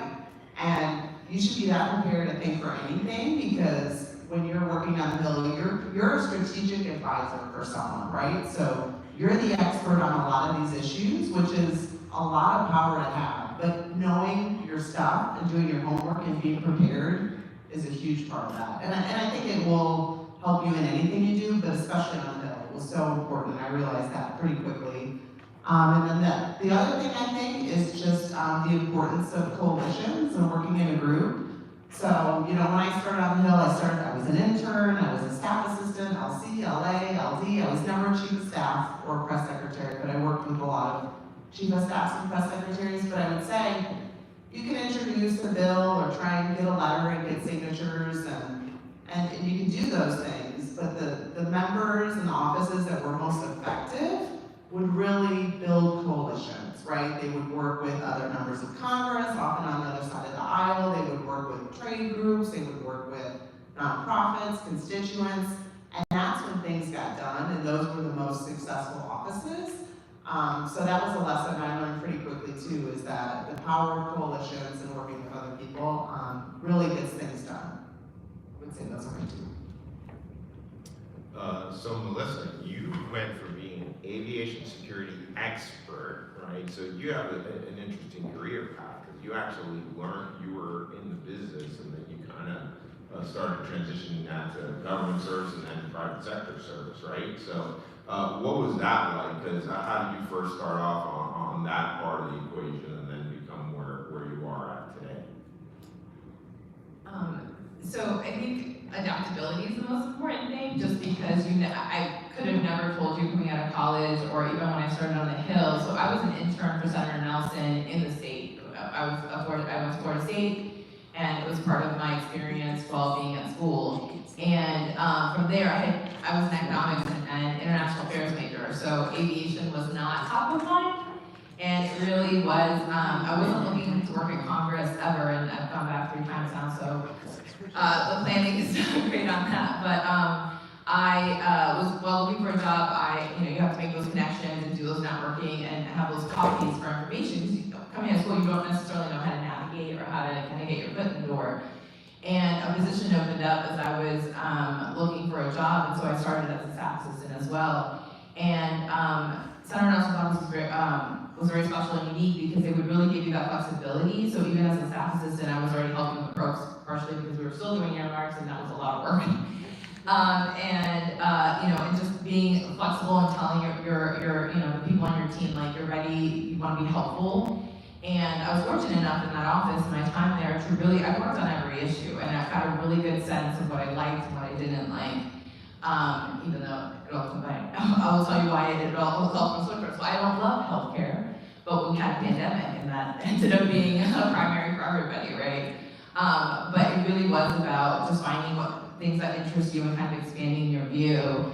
So for me, I started working on telecom issues, which I actually have a lot of interest in. I'm a bit of a nerd, so I really get stuck into my issues. But while I was in his personal office, I worked on the immigration bill in 2013, and that was a massive effort and a bipartisan effort, which you don't see as much anymore. But at the time, trying to keep all of the group together, which had different priorities, really taught me a lot about how to maneuver and kind of how to move a bill forward. I left to go to grad school, came back and joined Senate Commerce, and so at the time I was actually working on the Ocean Subcommittee. And so it goes back to adaptability, because you're not always working on the thing that you know the most, but it's where they needed me, and then I transitioned to the Aviation Committee, and so that really made a difference because I was, and my former colleague, Senator Nelson was a ranking member, and you know, we had a cadence, because the same person that I worked on the immigration bill for, I started a week before we did a massive markup with like 300 amendments, and you have to know how to do that, or at least know how to try to do that. And so, you know, you just have to be able to jump in and really figure it out, because I think all of us have this expectation that you'll be ready for the position that you go into, and that just isn't true. Omar, and just a reminder to everybody to try not to use acronyms, or if you're going to use them, to let everybody know, because not everybody knows what you're talking about. Yeah. And I will say this, on our side, because the bosses are going to be the bosses, and they're going to do what they're going to do, and they're going to tweet with whatever, or act, whatever you do now. But, you know, like Sarah and I would probably be on opposite sides. I think I was already gone by the time Mr. Flake was doing that type of stuff. But it never would affect our relationship and how we interact, because our bosses, again, are going to do what they're going to do. But I think when you're looking at your career, understand that the people next to you are really your colleagues. You're in this together. Republican, Democrat, just leave that at the door sometimes, because quite frankly, you're all people. You know, we all want a better country, right? That's the bottom line. We may have different ways of going about it, but one of the most foundational things you can do is treat everybody with the same level of respect, and, you know, be open to other people's opinions as well, because, you know, Melissa and I, well, now you got two Seminoles on the panel, so, you know, so we've been crossing paths for a long time, right? You know, and same with everybody. I mean, my gosh, Jeyben and I have been have been crossing paths for decades now. So just know, like, you know, antagonism or vitriol, like, there's no place for it on the staff side of things. You know, let the bosses do what they're gonna do. You can't control them, nor, you know, all you can do is advise them, you can counsel them. But on our side of the equation, you know, Melissa would tell you, I could get to Phil Nelson's chief of staff probably quicker than most of the staffers that work for him, because I had Pete on speed dial at the time, and Susie too, just because, you know, as chiefs of staff, our bosses had to do what they had to do, but we had to have those line of communications open. So I just wanted to kind of let you guys know a little bit of the flavor of working inside the Capitol, because, you know, all the people that you're meeting today, you know, that's going to be your base of support. That's going to be your, you know, these are going to be your friends, you know, and sometimes this partisan stuff gets kind of a little bit out of control. But I talk to the Republicans and Democrats all the time. It matters. It does not matter to me. You know, it just really doesn't. If you're a good person, you're a good person. And, you know, I judge people on character, not, you know, on what they can do to help me or not help me, you know. So that's the only piece of advice I would say. Nora, so they've asked me, so what is the biggest difference between teaching and lobbying? Is it kind of the same skill set? Is it, you know, a little bit different? I think I know what you're going to say, but I'd love to hear that. So there's a lot of similarities. As a teacher, if you've had a great teacher that you love, it was probably because he or she was engaging, always prepared, and looked at different ways to meet you where you were at in your learning, and try to get you excited about whatever it is that they were teaching, even math, because I was a math teacher. So that skill set, learning that, and then coming to lobby is very similar, because I would go to different offices, Republican, Democrat, meet with staff, meet with members. I have to meet them where they're at, find a way to connect with them. Some offices, maybe they know more than I do, because maybe their family grew up doing what our company does. Some offices have never seen a live animal and don't understand that that live animal becomes your protein, if you choose to eat protein. So that skill set is very handy because I do have to use it when I go to different offices. I have to figure out, how can I get my message across? How can I communicate? How can I learn from them? To also go back and to the next office, I can do a better job, because I just learned that. And teachers do that all the time. They figured out a way to get you to get excited about something, they will use that trick again. So that's very similar. Now, I will tell you that middle school kids are not nice sometimes. They will nitpick at everything, and most Hill staffers and members of Congress are a lot more polite. Now, middle school kids, you know, they don't want to work, so they will find different things to try and distract you. They'll tell you if your hair is sticking up, whatever it is they can do to get you off your game. So that's the biggest difference, I would say. Most staffers are a lot nicer than middle school students. And I love teaching. Good to know. I'll introduce you to some of the staffers on that.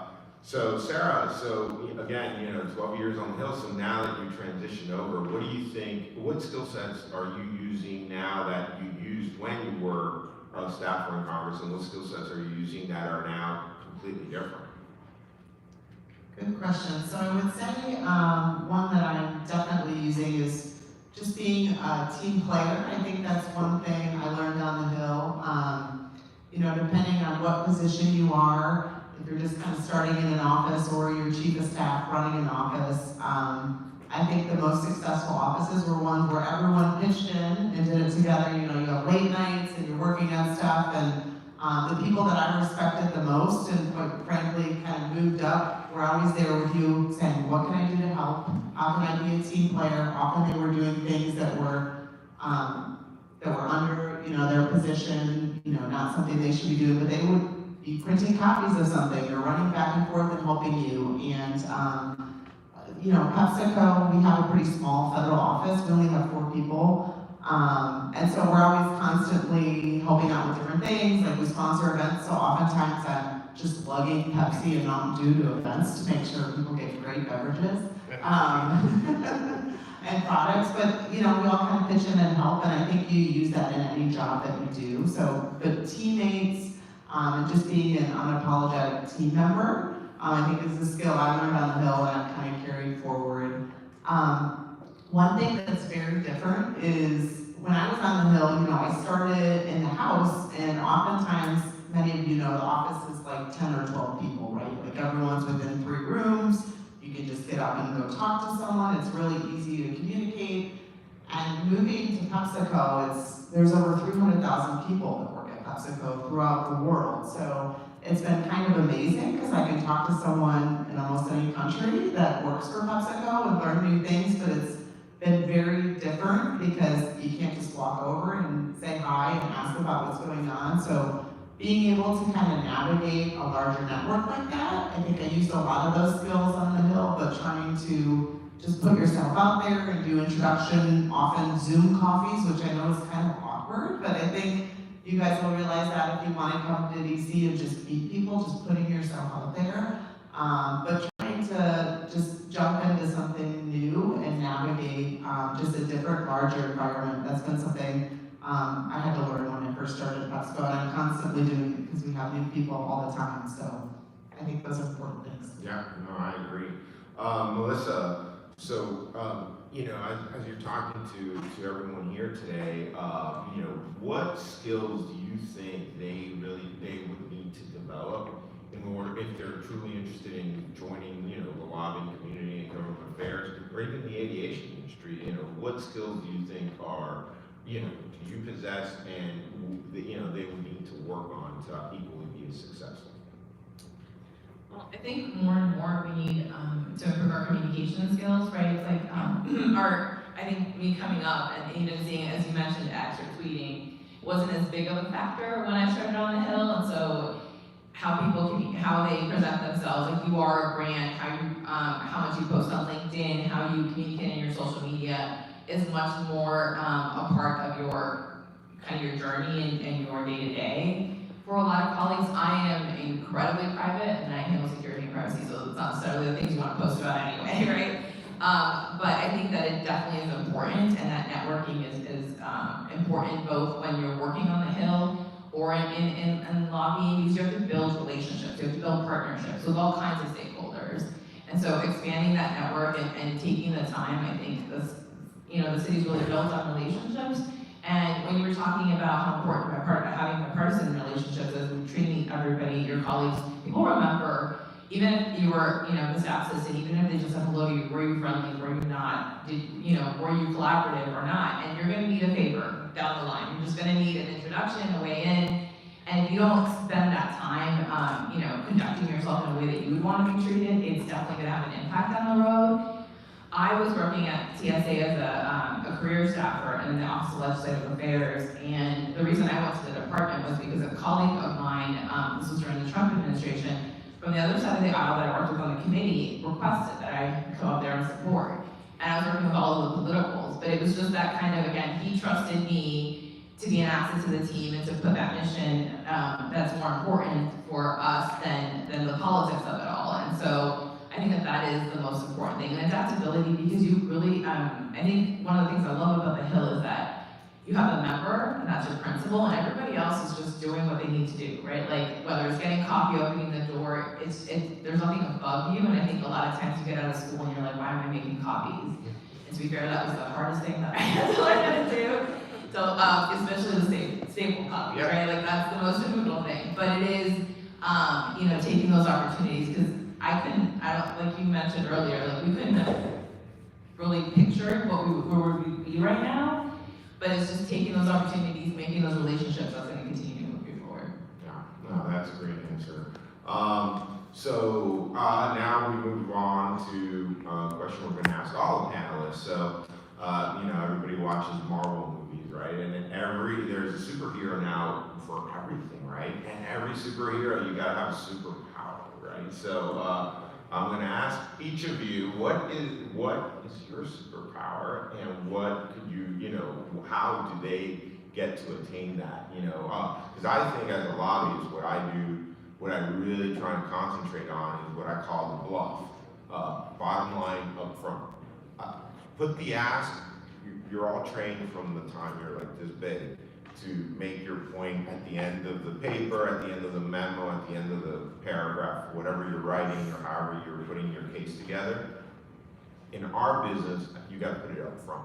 Like, I want to know exactly why we're meeting, because before I even start delving into it, I need to know, am I co-sponsoring? Are you asking for a co-sponsorship? Are you asking for funding? Are you asking, what is it and why? And then the next thing is, why is it important to my boss, right? And for me, it's my client. Or for me, why is it important to your boss that they should care about this issue? So it's a different skill set in that you got to kind of undo years of, quite frankly, studying and then approach things on a quick. If I can't describe the most complex, nuanced issue in 3 to 5 minutes, I've lost you. I will lose you, because that has to become my superpower. Because whether I possess it or not, I work every day to try to get to that point where everything is up front, I'm clear as to what the ask is, and then is when I frame the argument. And I'll ask the staff, or I'll ask, how much do you know about this? Because I don't want to bore you. If you know a lot about this, then, or if your boss is already in a position, I'm going to respect that, and then I'm going to try and maneuver through it. But it's something that's super important. But I do think moving forward in any career you choose, it's very important to be clear as to what you're going to be asking. So I've talked enough to let them think about what their superpowers are. So I'll pass it along, Nora. So I would say I'm very detail-oriented, so try and pay attention. Very flexible.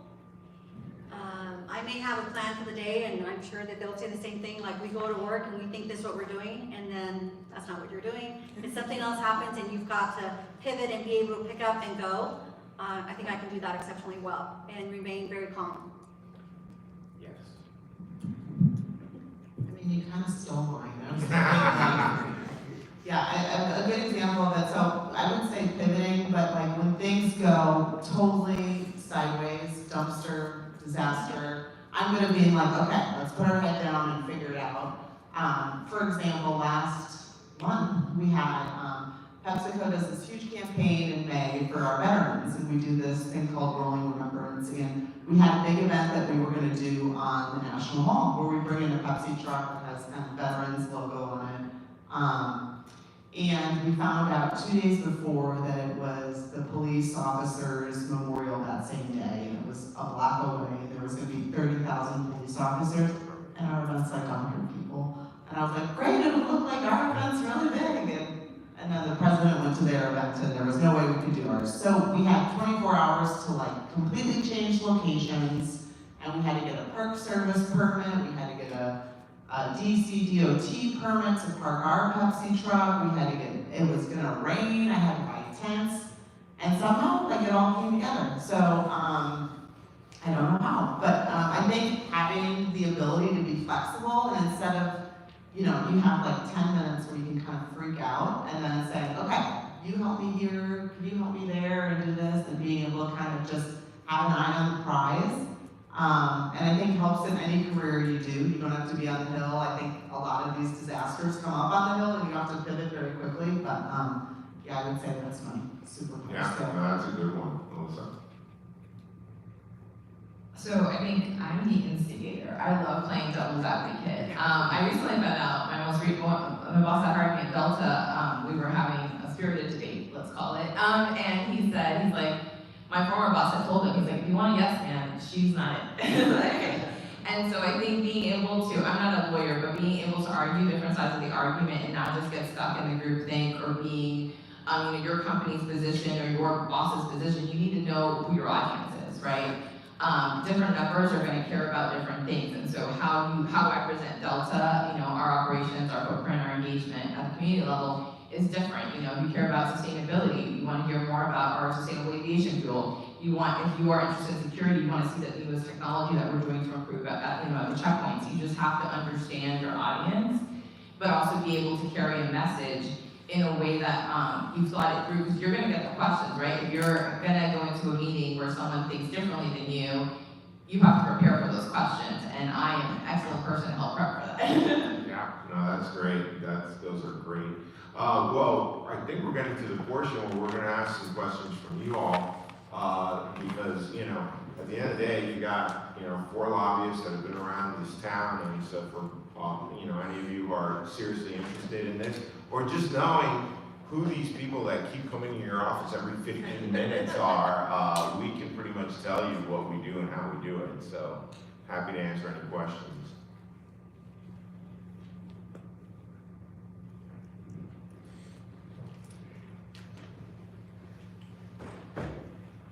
Hi, my name is Susie. I'm from El Paso, Texas, and I'm a rising junior at NYU. And I wanted to ask if at any point in your careers you guys were unsure or uncertain of your line of work, or really your purpose in your work, and if so, how did you overcome that? Sure.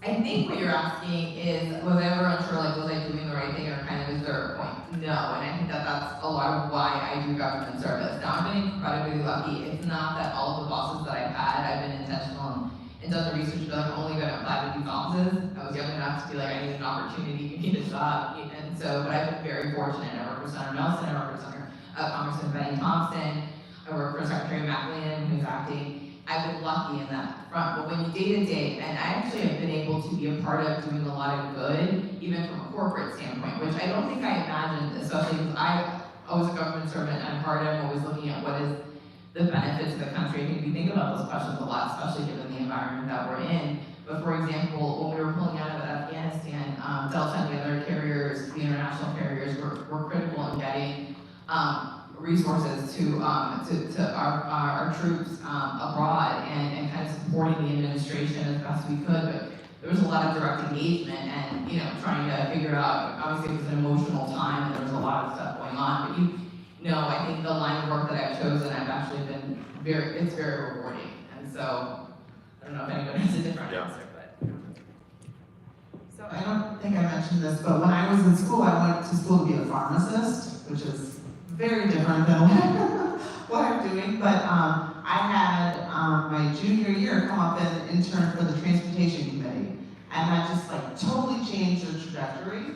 And I would say ever since then, you know, I think this is DC in this career, the government lobbying on the Hill has been the right choice for me. But there has been days where, you know, it's been a tough day or something's failed miserably and I'm like, oh my gosh, this is not a fun day.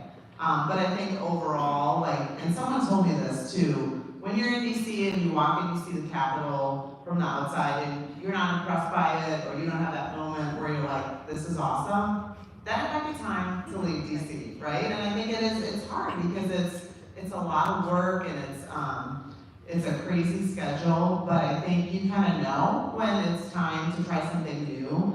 But I've been very happy. I never thought I would end up working where I am, but I've learned so much along the way. And a big part of it has been the people I've worked with and the offices on the Hill and that I work with now. So yeah, I think overall it's been great. I'm really glad I'm not a pharmacist. I feel like that would not have been a good thing for me. But it was also, I had only had like, that was kind of the experience I had before I came here. So I'm a big believer in doing internships and actually getting experience and seeing, part of it seeing what you don't like, and then hopefully you find what you do like. But I think it's very hard to know what you want to do when you're in school, when you haven't had any experience. So all of you doing internships, my hat's off to you because that's the first step to figure out what you want to do and if you want to be here, so. Just to echo what has already been said, so I think, you know, there are some hard days in any career that you choose, but, you know, having an opportunity to work at Tyson, what I'm doing, having a seat at the table, and an opportunity to make a difference. For example, we had someone visiting from our headquarters who does our corporate social responsibility, and I just learned that we've already, in this fiscal year, we've donated 18.5 million pounds of protein to food banks. That's amazing to be part of a company, have a seat at the table and keep saying, yes, we need to keep doing stuff like this. And that kind of feeds my soul, making a difference. Yeah, any other questions? Yes.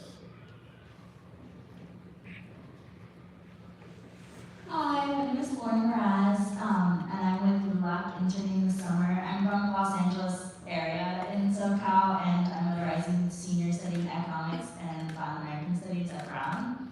And you guys, a lot of you mentioned just being very flexible and that being your superpower.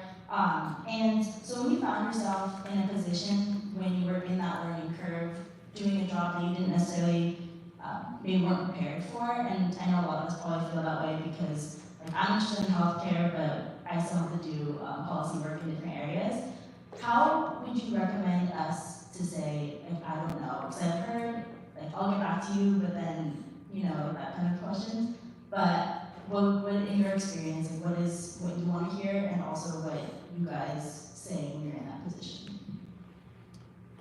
Yeah, I mean, and I think Sarah said it, you really got to know yourself, right? And you know, I started off as an accountant, and God, that was boring. Then I was in retail sales, which less boring, lots of hours, not a lot of money. So how I became a partner at a law firm without going to law school, I still can't explain. So but just know it's fielding opportunities, I think, is the thing. So if you really don't like or aren't enamored by something that you are currently doing, there are many ways that translate that into a skill set, right?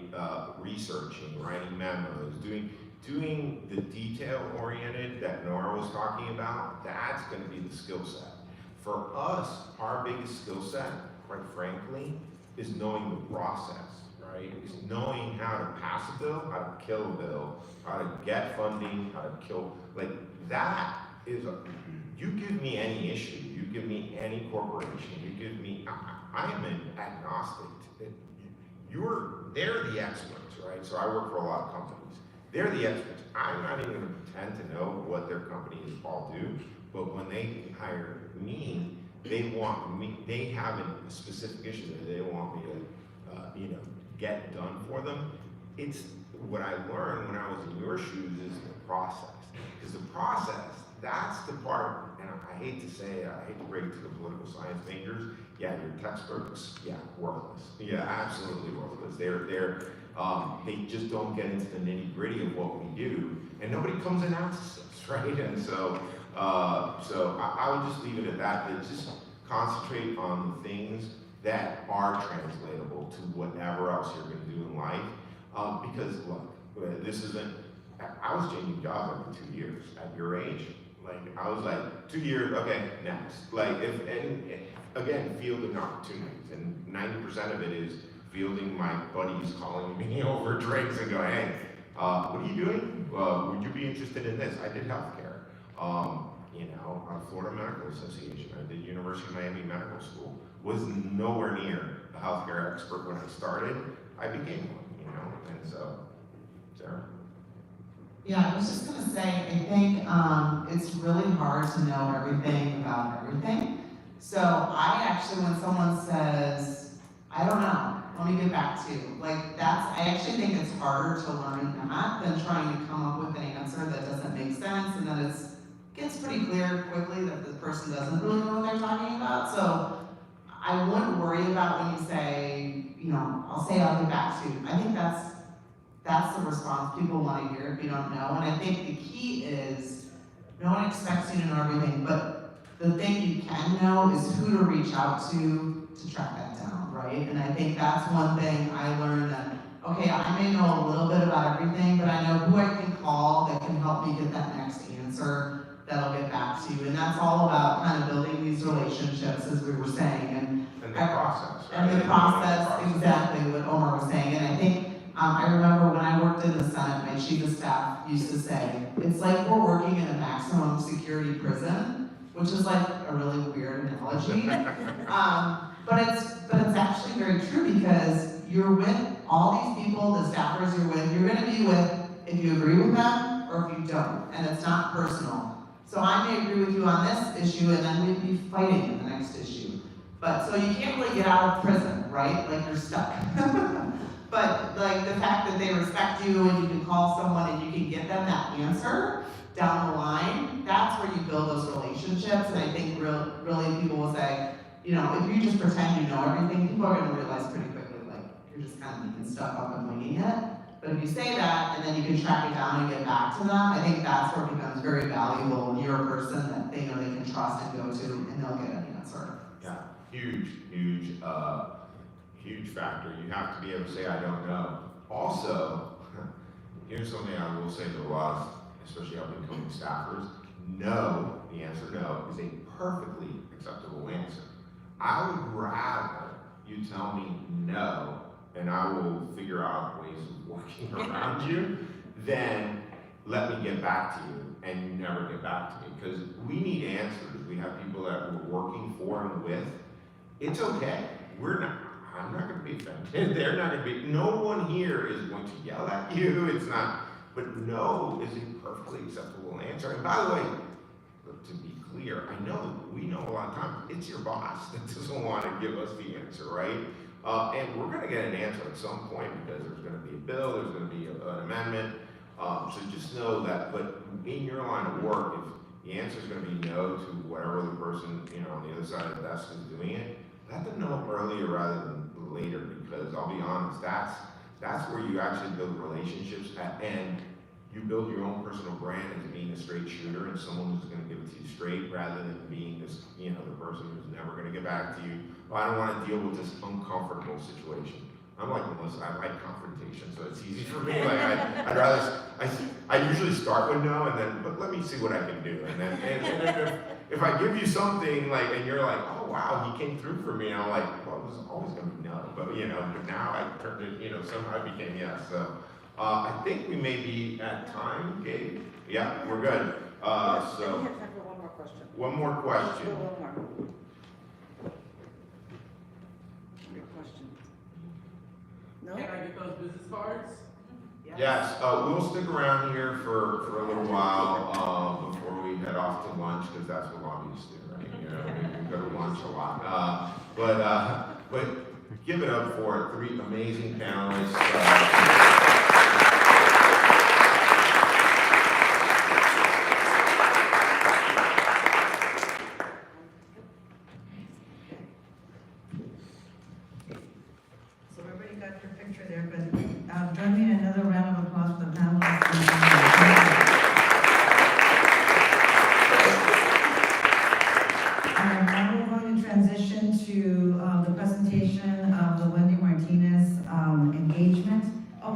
floor, so if the panelists, you want to go ahead and step down.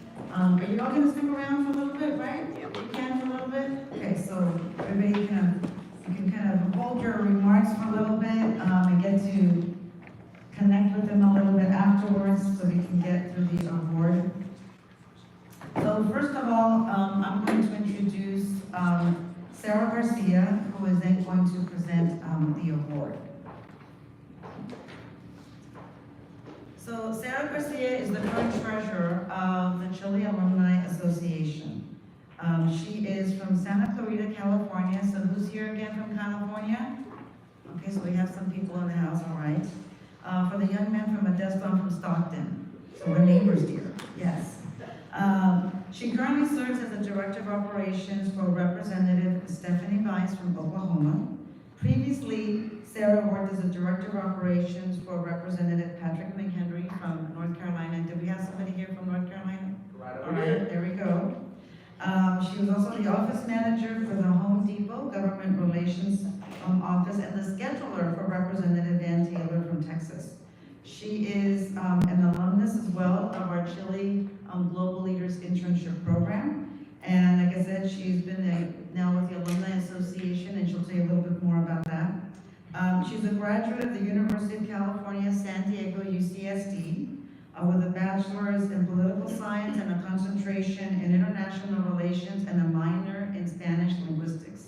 She's been a dancer, a ballet folklorico for over 20 years. So yes, she started as a little one. And she is now not only a dancer with Corazon Folklorico Dance Group here in Washington, D.C., but she's also one of the instructors. So please join me in a round of applause for Sarah Garcia.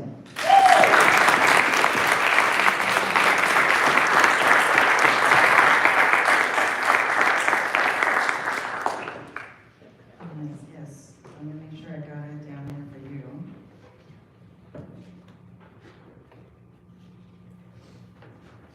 Right. Oh dear. Thank you. Thank you, Mary Ann. And now I'm going to present the Wendy Martinez CHLI Alumni Community Engagement Award to an alumnus in recognition of her ambassadorship of CHLI's mission, purpose, and focus. The Wendy Martinez CHLI Alumni Community Engagement Award is named in honor of Wendy Martinez, a 2005 CHLI Internship Program alumna whose life was tragically cut short at a young age in 2018. Wendy was a founding member of the CHLI Alumni Association and led the team who wrote the bylaws and charter to establish the CHLI Alumni Association. Young leaders are the future and the leaders of change in the U.S. and around the world. Wendy was passionate about advancing the Hispanic community's diversity of thought. This recognition, established in her name in 2019, honors emerging leaders to work hard to achieve their professional and personal goals. It is my honor to award this year's Wendy Martinez Award to Amistad Venegas.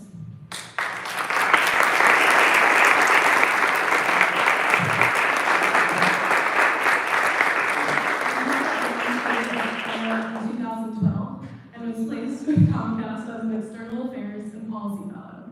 She then went on to work in the United States Senate for 2 years, and then another 7 years in the U.S. House of Representatives.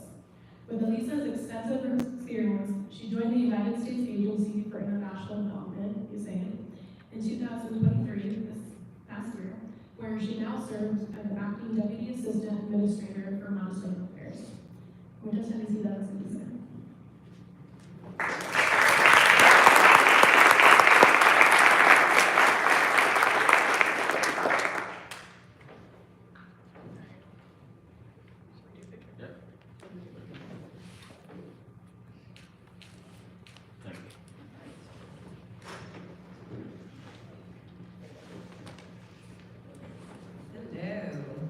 How's everyone doing? Yeah? Did you enjoy the program? Very quiet bunch. And we enjoyed the program. How are we doing? You're in Well, if we want to make it in this town, you need that energy. Good. So thank you, CHLI, thank you, CHLI Alumni Association, for nominating me for the Wendy Martinez Community Engagement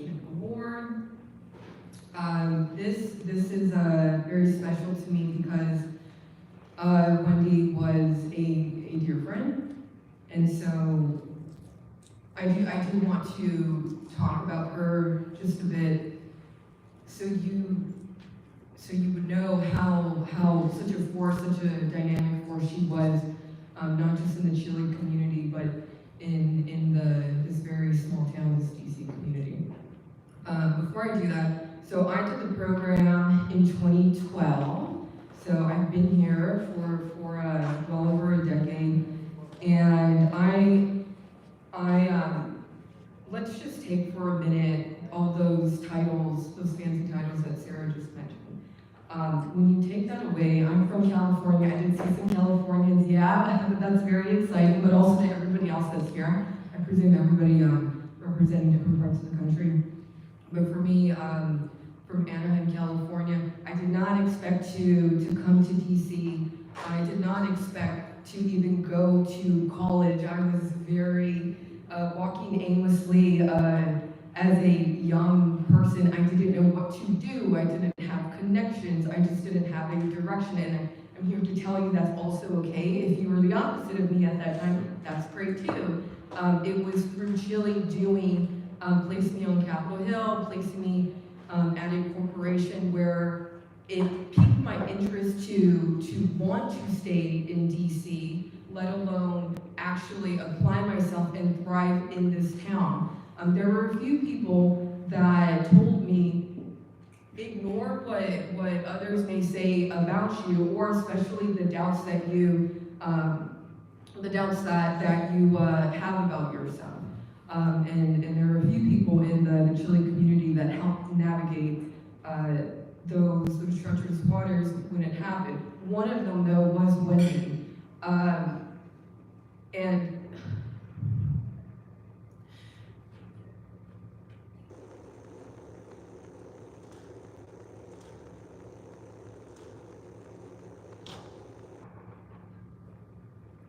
I remember asking her trivial things. You know, I keep getting rejected for job interviews, or nobody looks like me. Why am I the only person of color in certain rooms? Or my family, you know, they're asking me to come back, right, and support them, and I'm the only one out here. And she was so quick to support me and to guide me. I didn't expect to cry this much, but here we are. And she was so quick to guide and support me. And not just with me, just with anybody. She was so generous with her time, and she was fearless because she always had a solution to everything. And I do think it's because of just her strong family foundation that she had as well. And the Chile, she was a visionary, and she knew how to make those visions come true. One of them being the Chile Alumni Association. We started out with this very informal group, and I was fortunate for her to recruit me a few years back. And so I think Wendy would be very proud of how far the Alumni Association has come to be, but she also would say that we need to do more, right? And this is for the alumni, that we've made it this far, but we need to continue to do more, right? And for all of you that just got here, she would tell you that there is no excuse. Whatever roadblocks that you may have encountered, yeah, it's going to continue to happen, but guess what? There is a lesson with everything that you are being exposed to. Use that, and you will figure out a way to continue to thrive, especially here in DC. So I thank you for the award. I'm certainly channeling Wendy today, and I'm grateful to say that I've known her. I'm grateful to have this opportunity to share a bit about her life with all of you. And thank you again, Chile, for the award.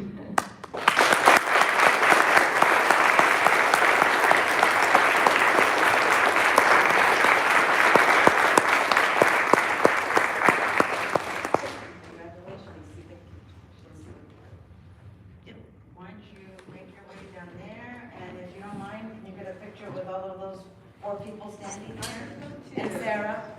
Do we have any advisory council members up here? No, okay. I'm gonna pause if they're joining for the photo, I'll be right back. Don't go anywhere.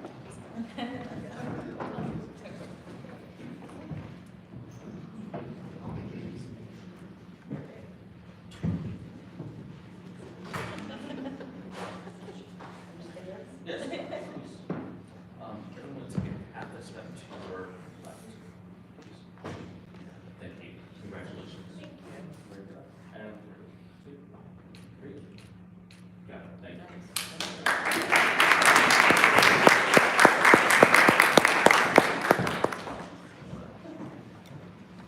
All right, so I think we have lunch ready? Yes, okay. So we have lunch waiting for you outside. For those of you here in person, take the time. Remember, you got all the wonderful skills of how to introduce yourself, shake hands. So the panelists that were just up here, they're over to your right. Make your way over to say hi, introduce yourself. Lunch is ready. Hold on a second, I'm getting... Table. Oh, yes. So while you're out getting lunch, make sure you come back, get everything organized here for your meal, or you can first hit the information table. So we've got tables set aside from different organizations that have information or internship information. Anyone that's there as well, practice your introduction skills, have a great time. And again, if you aren't already following us on social media, please do so. We'll have information on podcasts, other conferences, briefings, information that we'll have in person or also virtual. So thank you, and I just want to congratulate you as well individually for showing up, because one of the things that makes a difference is if you don't show up, somebody else is going to show up and take your place. So congratulations for showing up.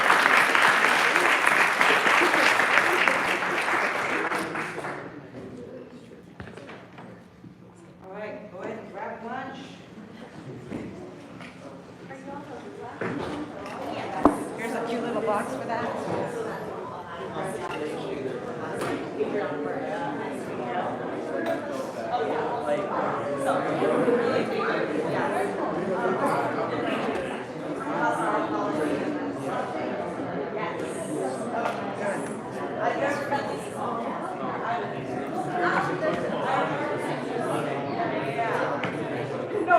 It takes a while sometimes.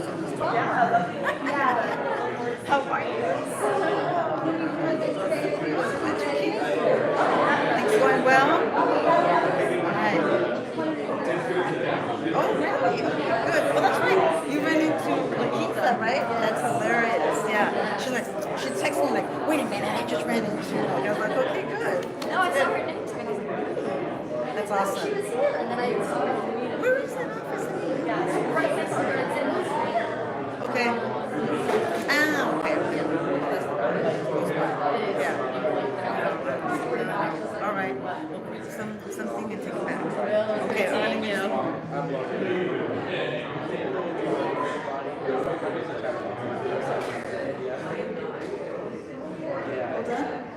I just want to make sure we're done. I mean, Andres. Yeah, it's still me.